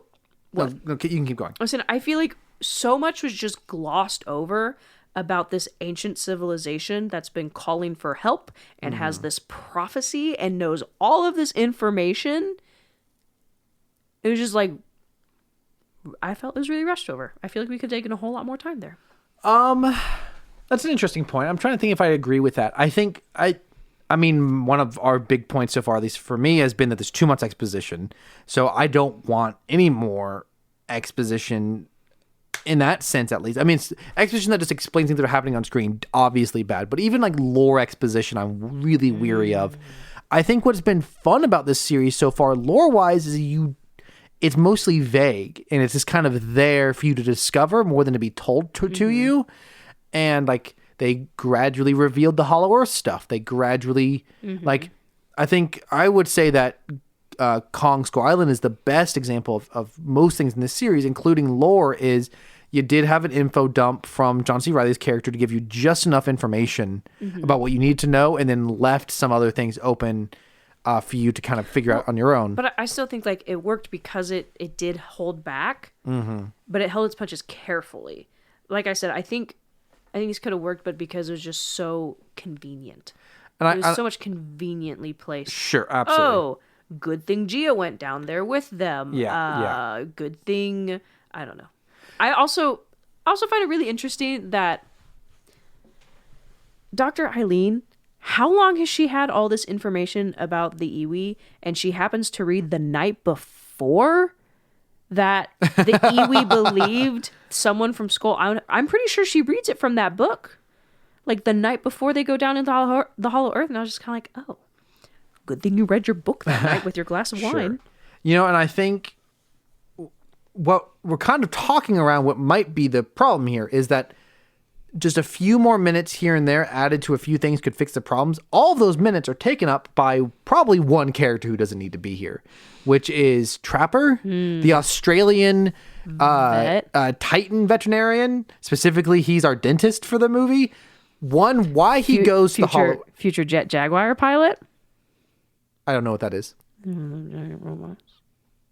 But like, I'm interested. He's like Ultraman, but owned by Toho. So is this specifically a Godzilla, like Toho universe? Yes. Giant mech? Yes. Interesting. So he's the one who had previously in the past built Kong's arm. And okay, I do recognize him. Yeah. And I think there might be a visual reference to him because for some bizarre reason, under all of the monsters who quote unquote appear in this movie, so Bernie has a bunch of pins all over his jacket.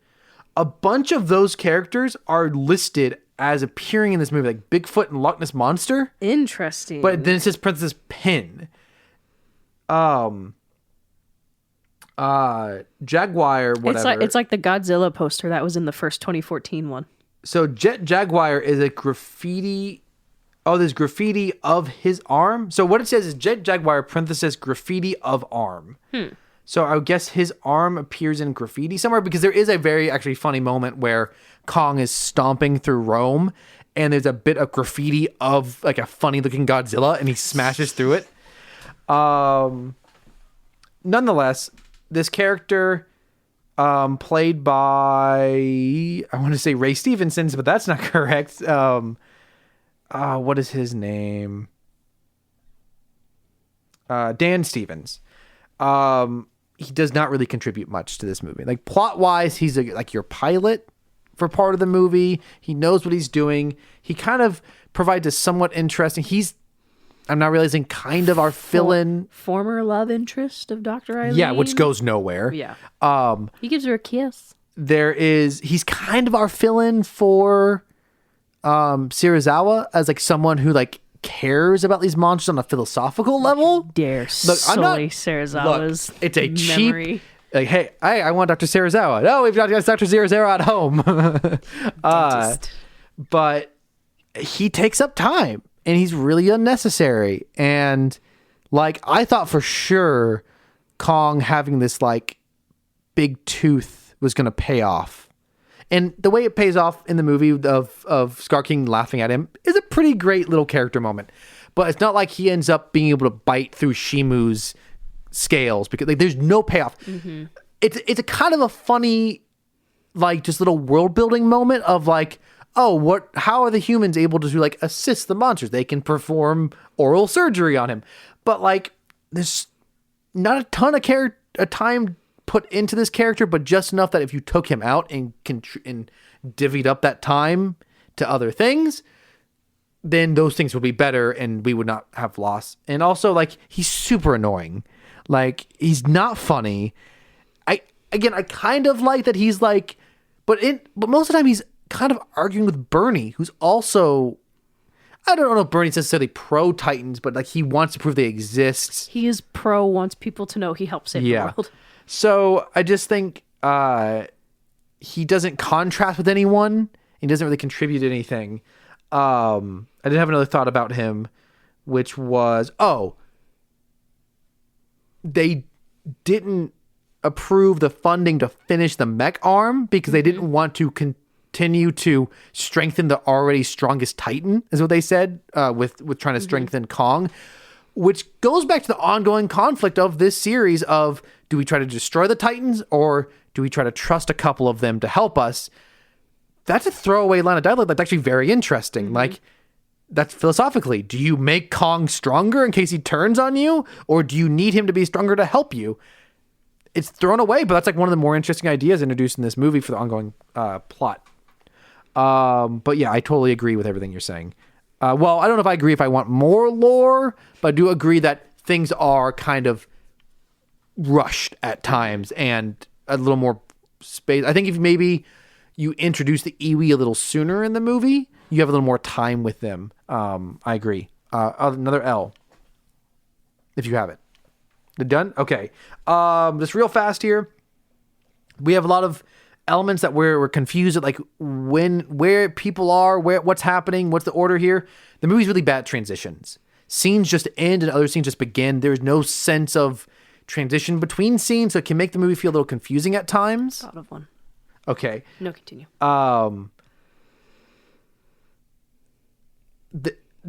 Multiple things don't feel earned. I think it kind of goes along with what you're talking about. I think the biggest thing that doesn't feel earned in this movie is a running plot in the film is Gia does not feel at home anywhere. She now lives in the modern world. For totally valid reasons. Yeah, she no longer lives on Skull Island. Because previously, in the previous movie, she, all her people were dead, but at least she was living in her home just with Eileen. Mm-hmm. And but now they're in Barbados. Now they're in Barbados, and she just doesn't feel at home anywhere. So now in this movie, she finds herself back amongst her own people, and Eileen is pretty certain that she's going to stay in the Hollow Earth with the rest of the iwi. Then at the end of the movie, Eileen finally comes to grips with it and says, it's okay if you stay. And she's like, what are you talking about? Of course, I'm going to come home with you. God, I don't even know where to start with this. Gia should be our best character. She's the best character in Godzilla x Kong.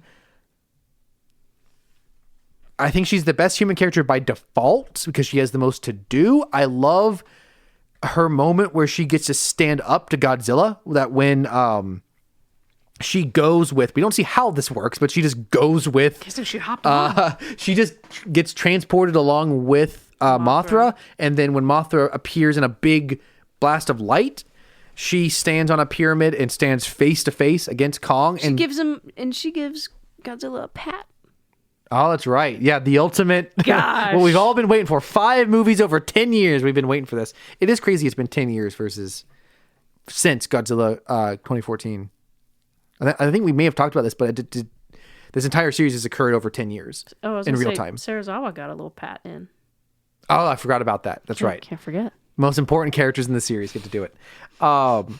So she does have the best human moments for sure, but her final decision in the movie is just to go back home. And I think I found it very sweet. I don't recall this being in Godzilla vs. Kong, but in this one, Eileen keeps saying, I'm her mom. This is my daughter. I didn't remember them having that explicit of a relationship in the previous film. So that made me happy that they were actually father, mother, but mother, daughter is what I meant to say.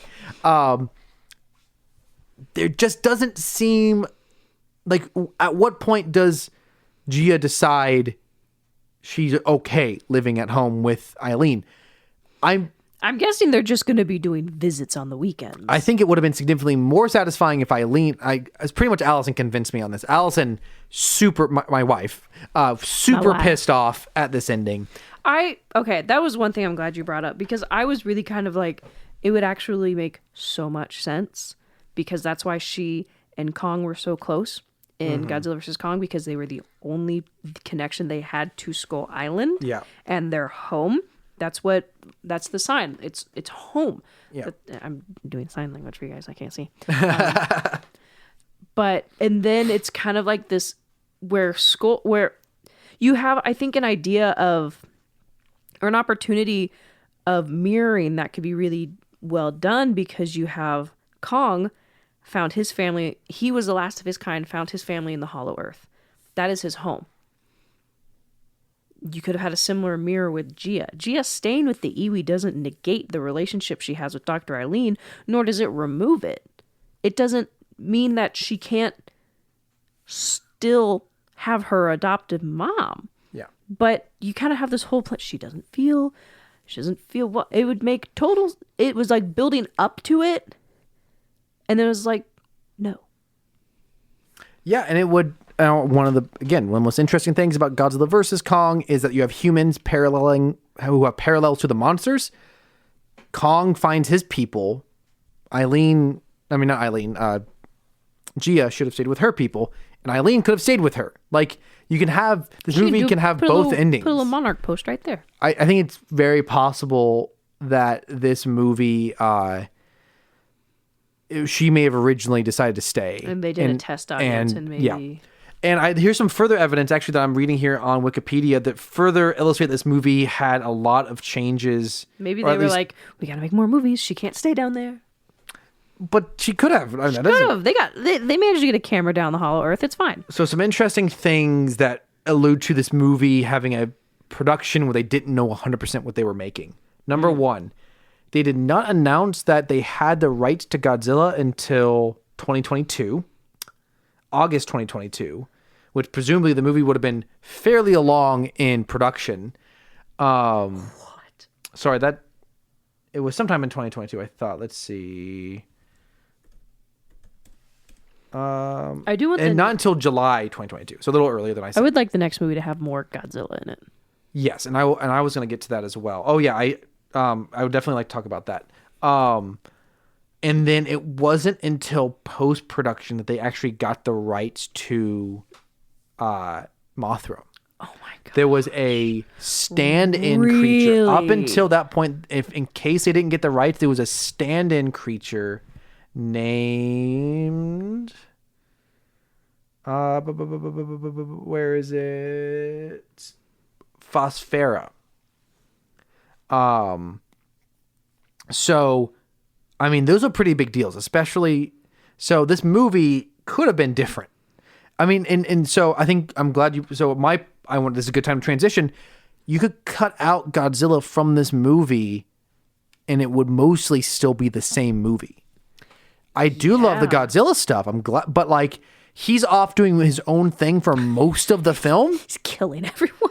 And I think that this movie started off as... Because I remember when they were talking, when Godzilla vs. Kong came out, at the time, it was pretty widely believed that this was the end of the legendary Godzilla movies. At the time, I do believe that Legendary's contract to use Godzilla was over. This movie very easily could have just been a Kong movie. Mm-hmm. And honestly, it would have been great. I actually said, I can't remember if I said to you this on mic or if it was off mic, but I actually think that this movie, there should have been, so up to this point right now, we have 2 Godzilla movies, 1 Kong movie, 1 Godzilla and Kong team up movie. I think there should have been another Kong movie that I think this really, really could have worked so well as just a Kong movie. Give Godzilla time to go and just rest and do whatever. Take a nap. Then the next movie. Now, I love this movie as it is. I'm not saying you should change it, but like the way this movie's written, this story could have worked super well as just a Kong movie. And then you could have saved Shimu, maybe. That being said, Godzilla, something I said that I really loved about Godzilla versus Kong is that those 2 characters had such distinct personalities. Something we've said about so much of the monsters in this film is that they have personalities. We haven't talked about Shimu yet. They pretty much allude to her being like the original Titan. She's very clearly very ancient, very old. She's got old woman energy. She like kind of shakes when she walks. She's got soft, rounded edges. Got cataracts. She's kind of squinty. She's got like old woman energy. She's got great personality. Godzilla has significantly less personality to me in this movie. He's pretty much just really mad. Just a machine. Whereas I feel like his anger felt much more directed. Like the last one he was hunting, he knew Ghidorah was somewhere. He could sense Ghidorah and he was hunting him down. And also he hates Kong. Great personality points. In this one, it's just kind of, he's just fighting people. And that's fine. Like you love, but especially after, I mean, obviously -1, it's hard to come after that. So while I don't think the Godzilla stuff is terrible by any stretch, with how much personality Kong has, Scar King has, Zuko has, Godzilla feels like his name is first like in the when title. You have to call your district manager in to do something. That's the energy it gives. He was mad having to show up. I love their fight. I love that he's in this movie. One of the best parts in the movie. Actually, we'll talk about this in so we'll save that. Did you say your L that you thought of, or did you have another one? There's just a weird amount of like pop songs in this movie. Just like the last one, yeah. I don't love that. I think it worked in Skull Island, with the Vietnam War era music. 100%. It's a period piece, so it works. But I don't know. It's just kind of, I don't know. It takes me out sometimes. when they do that. That was really it. It was just kind of like, meh, okay. So there's one. So I think the biggest problem. Two. Maybe they played it twice. No, sorry. There's multiple. I'm not telling you that just one okay. pop. There's like 3 or 4 or 5 pop songs in this movie. They're most like 80s. Like this movie is for some reason has an 80s. Like there's a lot of synth music. It's going for this weird 80s thing. I'm not really sure why. I think maybe because like Kong or Godzilla is neon pink, so there's kind of this neon thing going on. Maybe, but there's the first one that they use. Actually, I think was really amazing. But it illustrates. They're oftentimes just very short. They're like they're cut off. Like I want to hear the song. If you're going to use this song, like let the song play. You got the rights. And so this one actually I thought was really, really well used in this movie, which is this video may be inappropriate for some users. Confirm. Okay. This song is called Twilight Zone. Try not to get copyright struck. Oh, is this when Trapper first showed up? No, this was when they actually go into the Hollow Earth for the first time in this movie. I'm trying to find the exact moment there where the main title I think is really fun. Sorry, I'm having trouble finding it. Man, I cannot find this. I'm sorry. Are you gonna get copyright? It's saying something about stepping into the Twilight Zone. And I think that's a fun way to transition. Like the song has a nice energy. The way the vocals say Twilight Zone is very iconic. This is a very famous song from the 80s. And I thought that was a fun, that's this song, it's so goofy and over the top and it embodies what this movie's trying to be. So I think it could have been a good use of such songs, like really ridiculous songs that help embody the Twilight Zone is a great thing to kind of draw allusions to, but the rest of them kind of felt worthless. So I agree with that. So I think I want to check if I have any others. I think I'm done with L's. Do you have any other ones? Nope. I'm ready for hymns. What's your? Oh, so you're done with dubs as well? Oh, I thought we were. Oh gosh. Oh. I said I wanted to end on a dub. You said that so long ago. I'm gonna keep it short. I like Mothra. I was glad to see her again because they didn't really show her in the trailer, so it was kind of like, oh, are we gonna get Mothra? Mothra wasn't in the last one. I love good old Queen of the Monsters. Really funny her showing up in Egypt, telling them to stop fighting, which kind of makes me think of Is it All Monsters Attack? There is a scene. See, I've only just now thought of it. Where Mothra speaks to Rodan and Godzilla.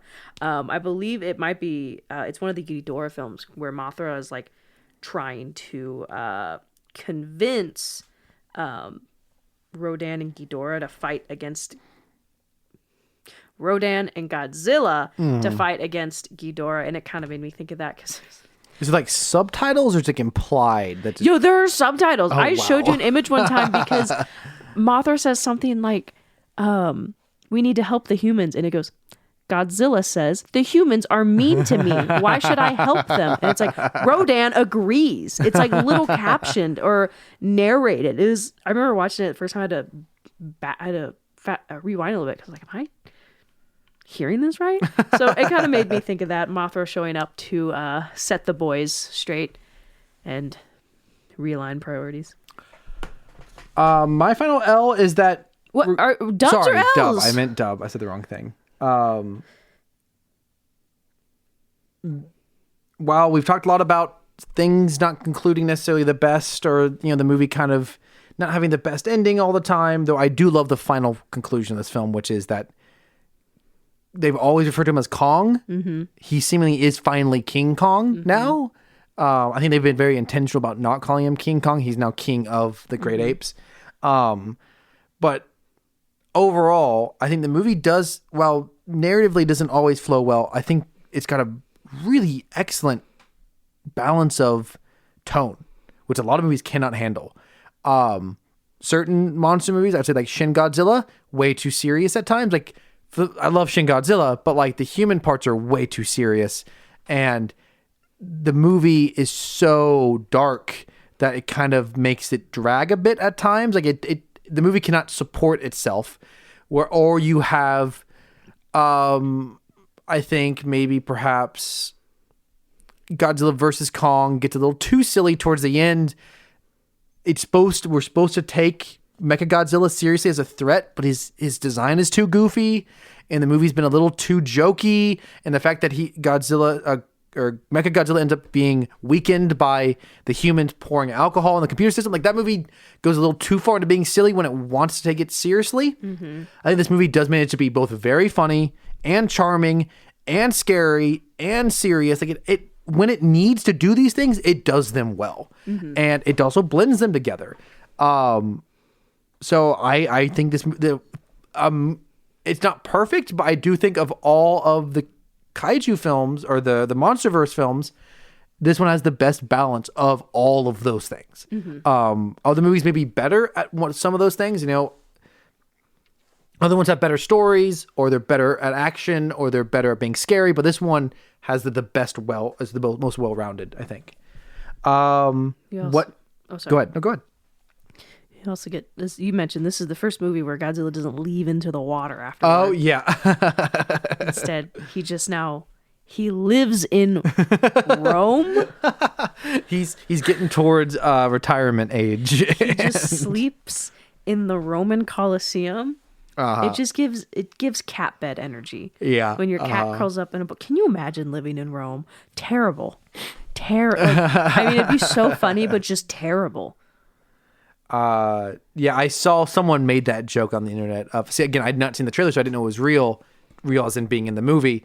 It was the image of him curled up, and then it was an image of a cat curled up in their bed. It was very cute. I can't confirm. I have a tiny Godzilla in my apartment who's waiting to be fed.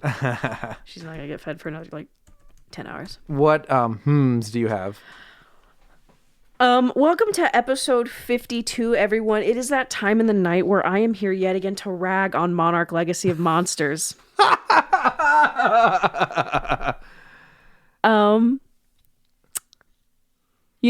Couple things. No mention of Apex in this movie, which makes sense. I can't imagine how their PR is after the last film. It probably wasn't great, with the Mechagodzilla nightmare. Here's the other thing. How in the world do you make a show in the months... Okay, you don't make the months. You release a show in the months leading up to an anticipated movie of a franchise and still manage to not contribute anything to the franchise. And look, I think what would have been a better use of the time was just doing a flashback show about the start of Monarch. Just do that. Mm-hmm. Don't try to randomly bring in the children of... Okay, we have extensively talked about Monarch and its problems. Here's the thing. That season ends with this mysterious... with Apex being on Skull Island. Uh-huh. Absolutely zero mention, not even a flyaway. Oh, we found Apex base on Skull Island when we went back once the storm let up. Mm-hmm. Not a single mention, not even a mention of this Axis Mundi. Yeah. Not a single mention of these characters, and probably at this point, Apex is in the ground. Yeah, there's zero reference. Oh, yeah, that's a good point. No reference to Apex in this entire movie. I said that. Okay. You were looking at your computer. But yeah, zero reference because probably the company doesn't exist at this point. So then you have this thing, plot thread of, so Apex doesn't, at least from what we know, or at least they're severely underground. Where did this main cast of, I guess, semi-important Monarch people go? It's a rhetorical question. Yeah. I don't really care about them, but it was just something I noticed that I was like, wow, this show that came out didn't really do anything. It's a really good point. Yeah, if this show had come out before Godzilla King of the Monsters in 2019, think it would have been exciting. Maybe, yeah. It would have, because Hollow Earth stuff had not been confirmed at that point. And chronologically, that show takes place before that. Yeah, you're totally right. Totally right. What other do you have? There's a lot of weird camera shots of Kong's butt in this film. Just very, very, just crack. Yes. I don't know. It was just, I think I leaned over one time. I was like, there's just a lot of weird shots of Kong butt with some more defined cheek than usual. You are correct. That is definitely a moment, but for the animators. And also, I am going to talk about this because we talked about it after the theater. I would have to watch the trailer again to confirm, and I didn't do this because I went to bed immediately after I went home because I was just as sleepy as Godzilla was in the Roman Coliseum. And please correct me if I'm wrong, but I could have sworn that in the first trailer that came out when they showed some of the Kongs, there were a little more gender differences, and then the movie came out and I think they toned down between the male and female great apes.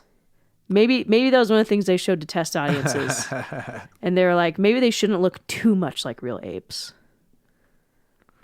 Yeah, I don't know for sure. I'd have to look at the trailer. Let me see, look at the trailer and I can prove it while you talk about your and I'll look to see if they actually did change some things. I could be wrong, and if I'm wrong, I don't know what I'm talking about. Moments. So what was the giant serpent's Tiamat? Godzilla just kind of busts into Tiamat's abode and kills her and steals her power source. It's pretty rude. Tiamat wasn't doing nothing. Oh, but they've had beef in the past. Fair, but from the context of just the movie itself, from my perspective, Kong needed a power source and just hey, I'm taking this. And Godzilla. And now it is a cool moment in the movie where Tiamat totally wraps up Godzilla and he's building up his blast, and it cuts to the surface of the water and you see the blast going around everywhere, and then stops, and then a piece comes up, and then another piece, and then another piece, another piece, another piece. But it's Godzilla is kind of being an a-hole from the perspective of this movie. This movie's gross, dude. The grossest moment. So much gore. The grossest moment is at the beginning. Kong is getting chased by a bunch of wolf things. I don't quite remember what they were like, but he grabs one, holds it above his head, and splits it open, and it just the in guts. front of its friends. It's an intimidation moment, and it's hilarious, but it's also that's gross. And I wrote down this movie's gross, but I don't remember any other specific Kong just moments. Eating things. Also, Scar King getting frozen to death and then busted on the ground an ice statue is bonkers to me. For some reason, I got a moment whenever we cut back to the Great Apes tribe, and one is kind of reporting that he found the portal to Scar King, and you see what could really only accurately be described as Scar King's harem of female great apes who are holding infants. Babies, and it's I don't think we needed to imply the mating situation going on. We didn't really need that. You mentioned Sela earlier. It's kind of a this is another gross moment. Pretty much what happened is Sela, which is a giant crabby thing with tentacles coming out of its face, gets Godzilla on the ground, wraps up Godzilla's face with its face, and pretty much tries to eat Godzilla from his head. And Godzilla shoots its beam through its face. But the moment of Godzilla just having this tentacle creature trying to eat his face, because the whole thing explodes. What do you mean the whole thing? Scylla. Yeah, when he shoots his beam through him. Viscera everywhere. Yeah. And this is just a not gross or whatever. Just I can't believe this movie includes this. We've referenced it multiple times, but we have not referenced a number. Godzilla takes 3 naps in this movie. He goes and naps after defeating Scylla. He pretty much naps in an iceberg to power up in the middle of the movie, and then the last thing he does is goes back to the Coliseum and naps. Mm-hmm. That 3 Godzilla naps in one movie. That's pretty wild. So I'm going to correct myself. I think I was wrong about... I Godzilla bits. No,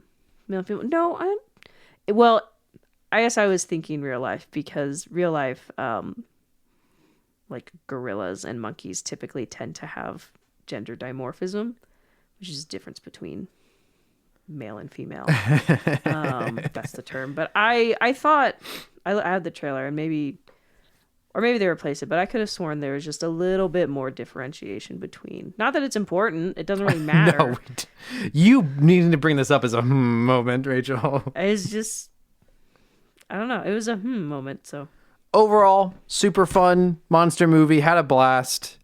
It's not gonna make you cry like Godzilla I don't almost cried when Mothra showed up. But it got a lot of very likable monster characters. A lot of fun action. If it sounds interesting to you, definitely check it out. And that concludes our review and sends us over to Meme Minute. But is it longer than a minute? Perhaps a meme parsec or a meme astrosecond. We did get to take 10 minutes before we started recording of us just silently working at our laptops making our memes. Do you have any videos this week? I do. Go for it.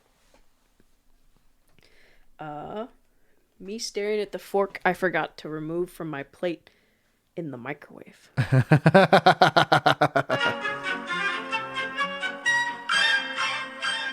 You're not watching. Sorry. I assumed. I saw the first frame. I got distracted by my own video because I realized I saved the link, but I had not actually seen the video that I saved. So I was very confused by my own video. You're hearing it again because Cameron didn't watch it the first time. So it's Godzilla looking at the nuke from Monarch. And it's just the nuke going off. Yes, I did. I saw that. Your eyes were downcast. I knew exactly what was going to happen. Your eyes were downcast, Cameron. Yeah, that is good, though. I like it. Oh, now you guys heard that. I got that from TikTok. Okay, so I've actually not seen this video yet, so we're going to see this together. Maybe we should cut that, maybe. Maybe actually. I think we're actually not going to show that. I think I'll just put a big censor over the whole thing, and viewers or listeners can always be confused as to what actually happened. You can text us individually, and maybe we'll send it. It's not even that funny. I just it was a Godzilla fan animation with a rap song that I don't know where it came from, but man, it's like the video I sent you earlier that just says that you said firmly in the category. You got any more videos? No. All right. How many memes you got this week?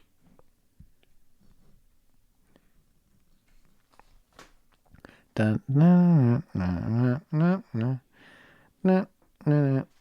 14. Oh, you got more than me. So go ahead. I should actually send this to Caleb. Caleb would get a kick out of this.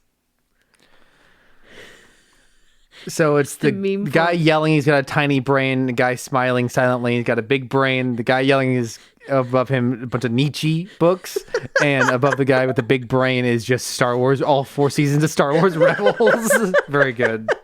Very cute. I should send that to Caleb. He'd probably get a kick out of that.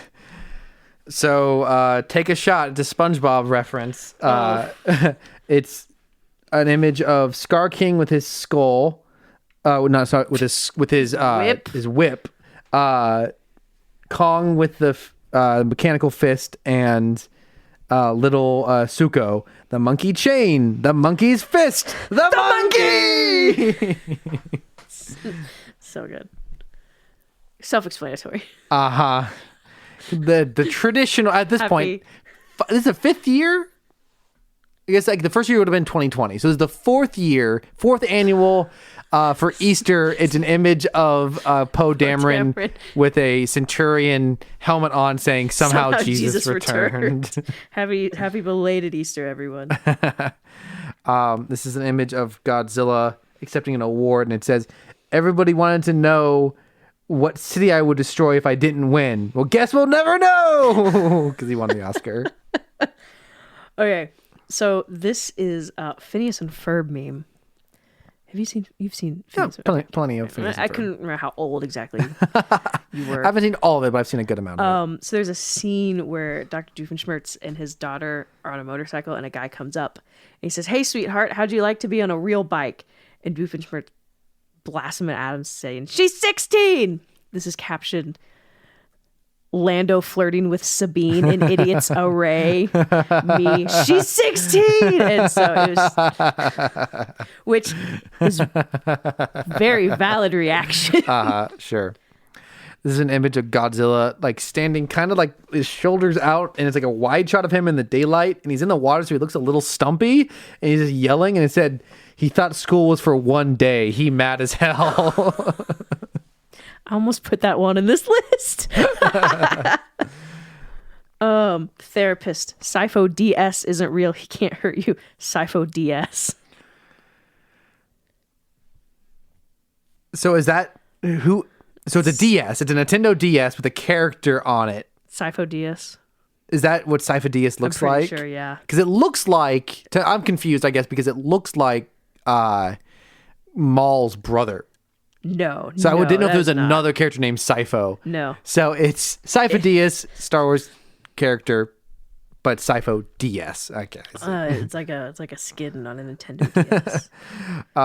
This is just some kind of poorly photoshopped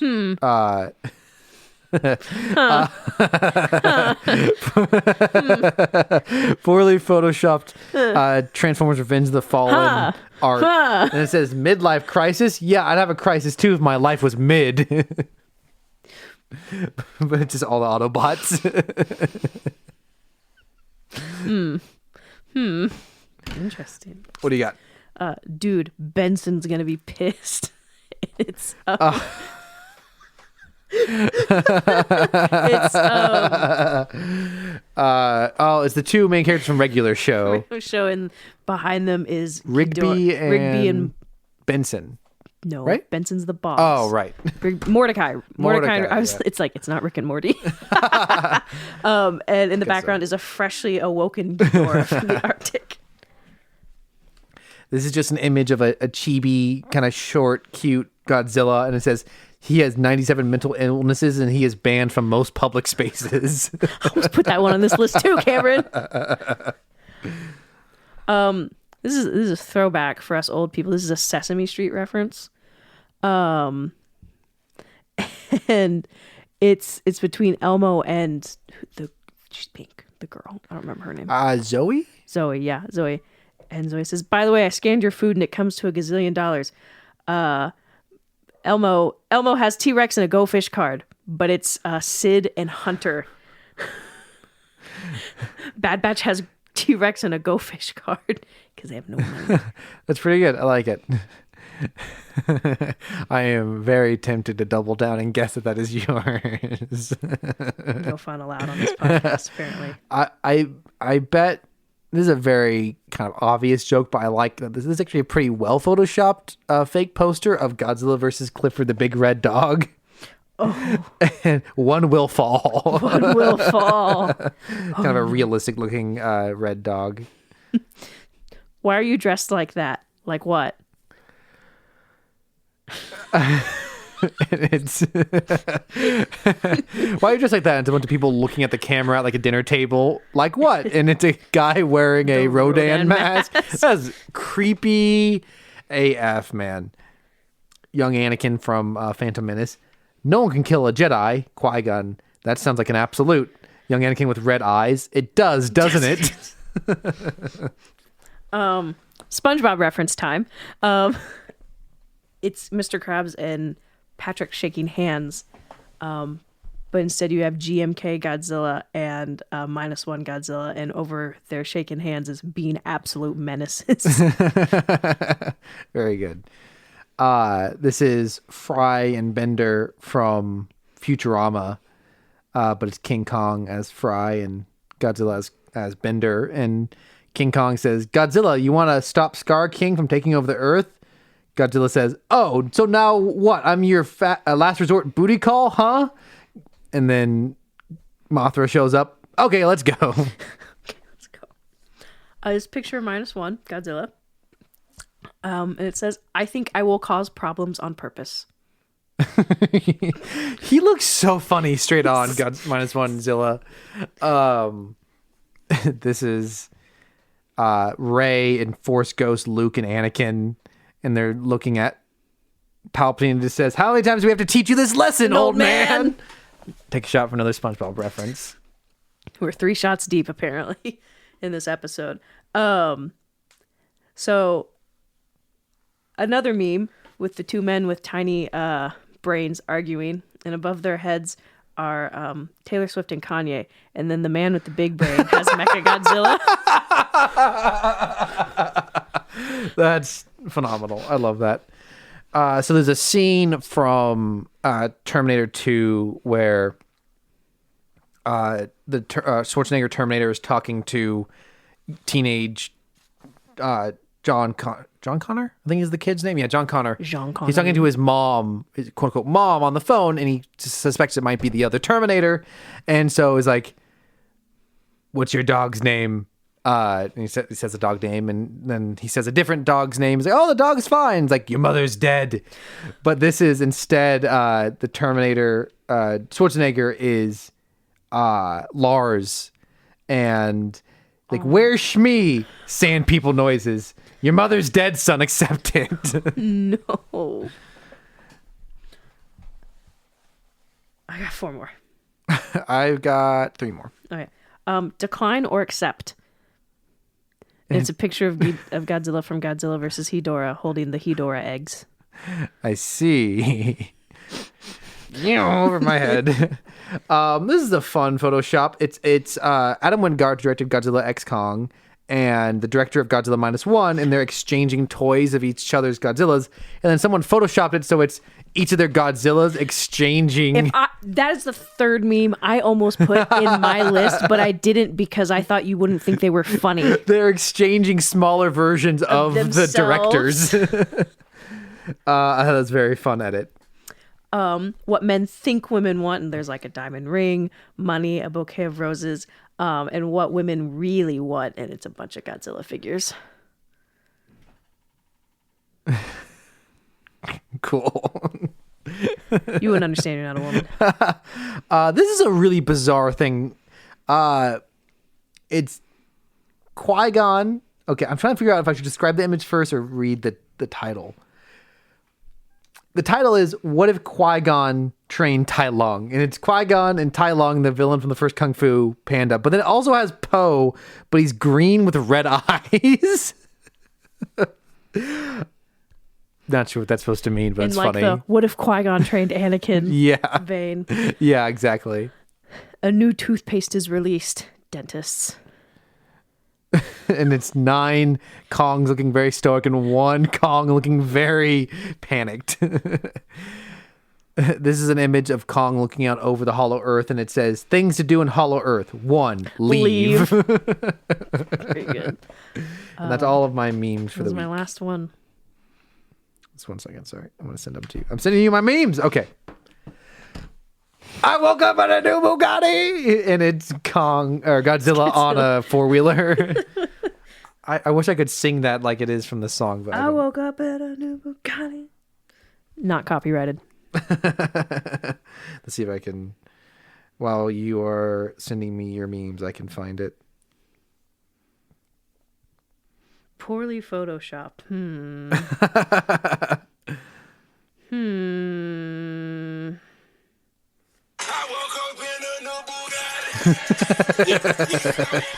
Yeah, that meme should definitely be a video. It's way funnier. But obviously when you're reading it, you hear it in your head. So it just doesn't work for our podcast format. Funny enough, it's a monkey in a Ferrari is what the video that showed up with that music. Hey, stop that. Stop it. Stop it.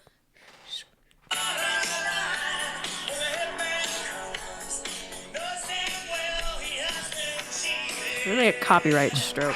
It's copyright stroke. I've had a copyright stroke. Okay, what meme we doing? We I'm rubbing my hand on the wall around the corner, totally playing with Athena, and I got startled when she grabbed me. I cannot imagine anyone else on the planet making this meme. Like, there are other ones that I would believe were you, but there's one that I cannot possibly imagine anyone else made a meme about Hunter buying something from Lizard Woman that we hate, whose name I constantly forget. Did you make this one? Yeah, I know.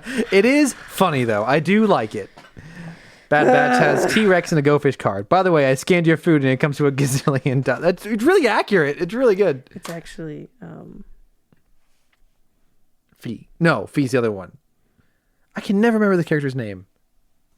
Sid. Thank you. Do you think she's gonna come back or is she dead? I can't remember. They just mentioned her. Oh, not directly though. But yeah, you're right. But Cad Bane was like, I talked to the They Trandoshan. could have gotten that information and then killed her. So we are on week 26. Let's see if I can find that. Back above 500. I'm at 14 and 13 now. 500. Like 500, like batting average. Like if you 500 is like you've hit as many as you've missed.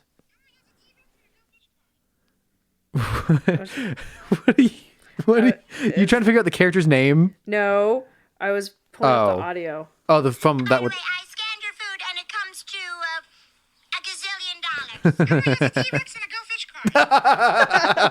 That does make it even funnier. Guess which meme I made, you coward. Well, I recognized actually like 5 of them because they were ones I passed on putting on my own list. Which was the school for one day. I almost put that on and I was like, I showed a meme like that before. He mad as hell. I showed a meme like that before and Cameron did not think it was very funny.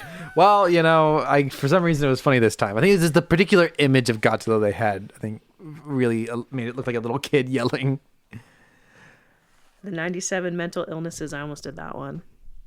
I've seen the clip for the. He has 97 mental illnesses. Is not allowed in most public spaces. I've seen sounds like an absolute.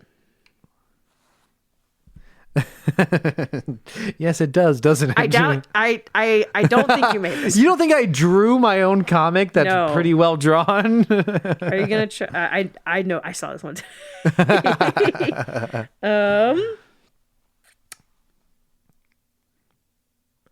By the way, the other day in a group chat with friends of the show, Caleb and Megan, we all figured out about stickers on the iMessage group chats. You can like put stickers on other people's messages. I really wanted to make a sticker out of one of the first memes I made, which was putting Megatron as a tank in Tiananmen Square, but it didn't really work out of context if it's just. But if you guys got it, it would have been very funny. But I don't think you guys would have gotten it. Twilight Zone.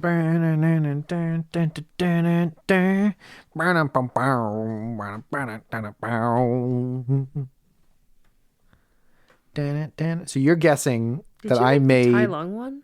You're asking if I made What If Qui-Gon Trained Tai Lung. Is that your final answer? Is that your final answer? Yeah. I did not make that. I wish I did. I wish I was that funny. That meme is. I don't even know if it's a meme. It might be like. Is it the Rick and Morty one then? It's a Futurama, but yes, I did make it. Dang it. I should have known from how tiny the font was and how pixelated it was. That was just the quality of the original image. Dang, I've lost 2 weeks in a row. You're still 16 and 10. You're still doing much better than I am. 2 weeks in a row. Thank you, listeners, for joining us for our amazing journey through the Mon-March Madness. This was an absolute blast. It's sad to see it come to an end. Next week, as of right now, just Bad Batch. So, and a Godzilla comic. We promise next week we'll talk about the Godzilla comic. Either we talk about the Godzilla comic or we just watch more Transformers G1. Pick your poison, or we just start Transformers Prime. I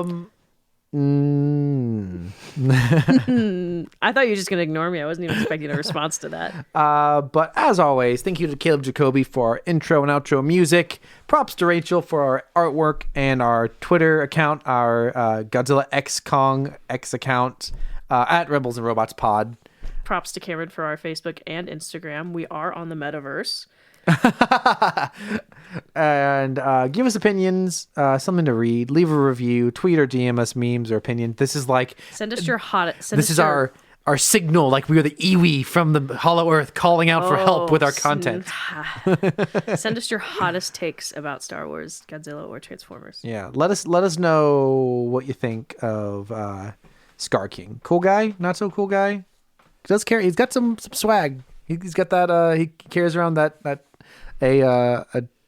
Oh, I found it. I forgot to say that I found it. What he has around him, his whip is the spine of one of the war bats, the cobra flying. Really? Things. Yeah. Oh, yeah, that would make sense. That makes it is a lot of very sense. snake-like. Yes. Man, Athena's going crazy right as we're finishing. We're almost done, Athena. This is Karen Rachel signing off, saying who takes more naps, Godzilla during one movie or Athena during one podcast. Good night, everyone.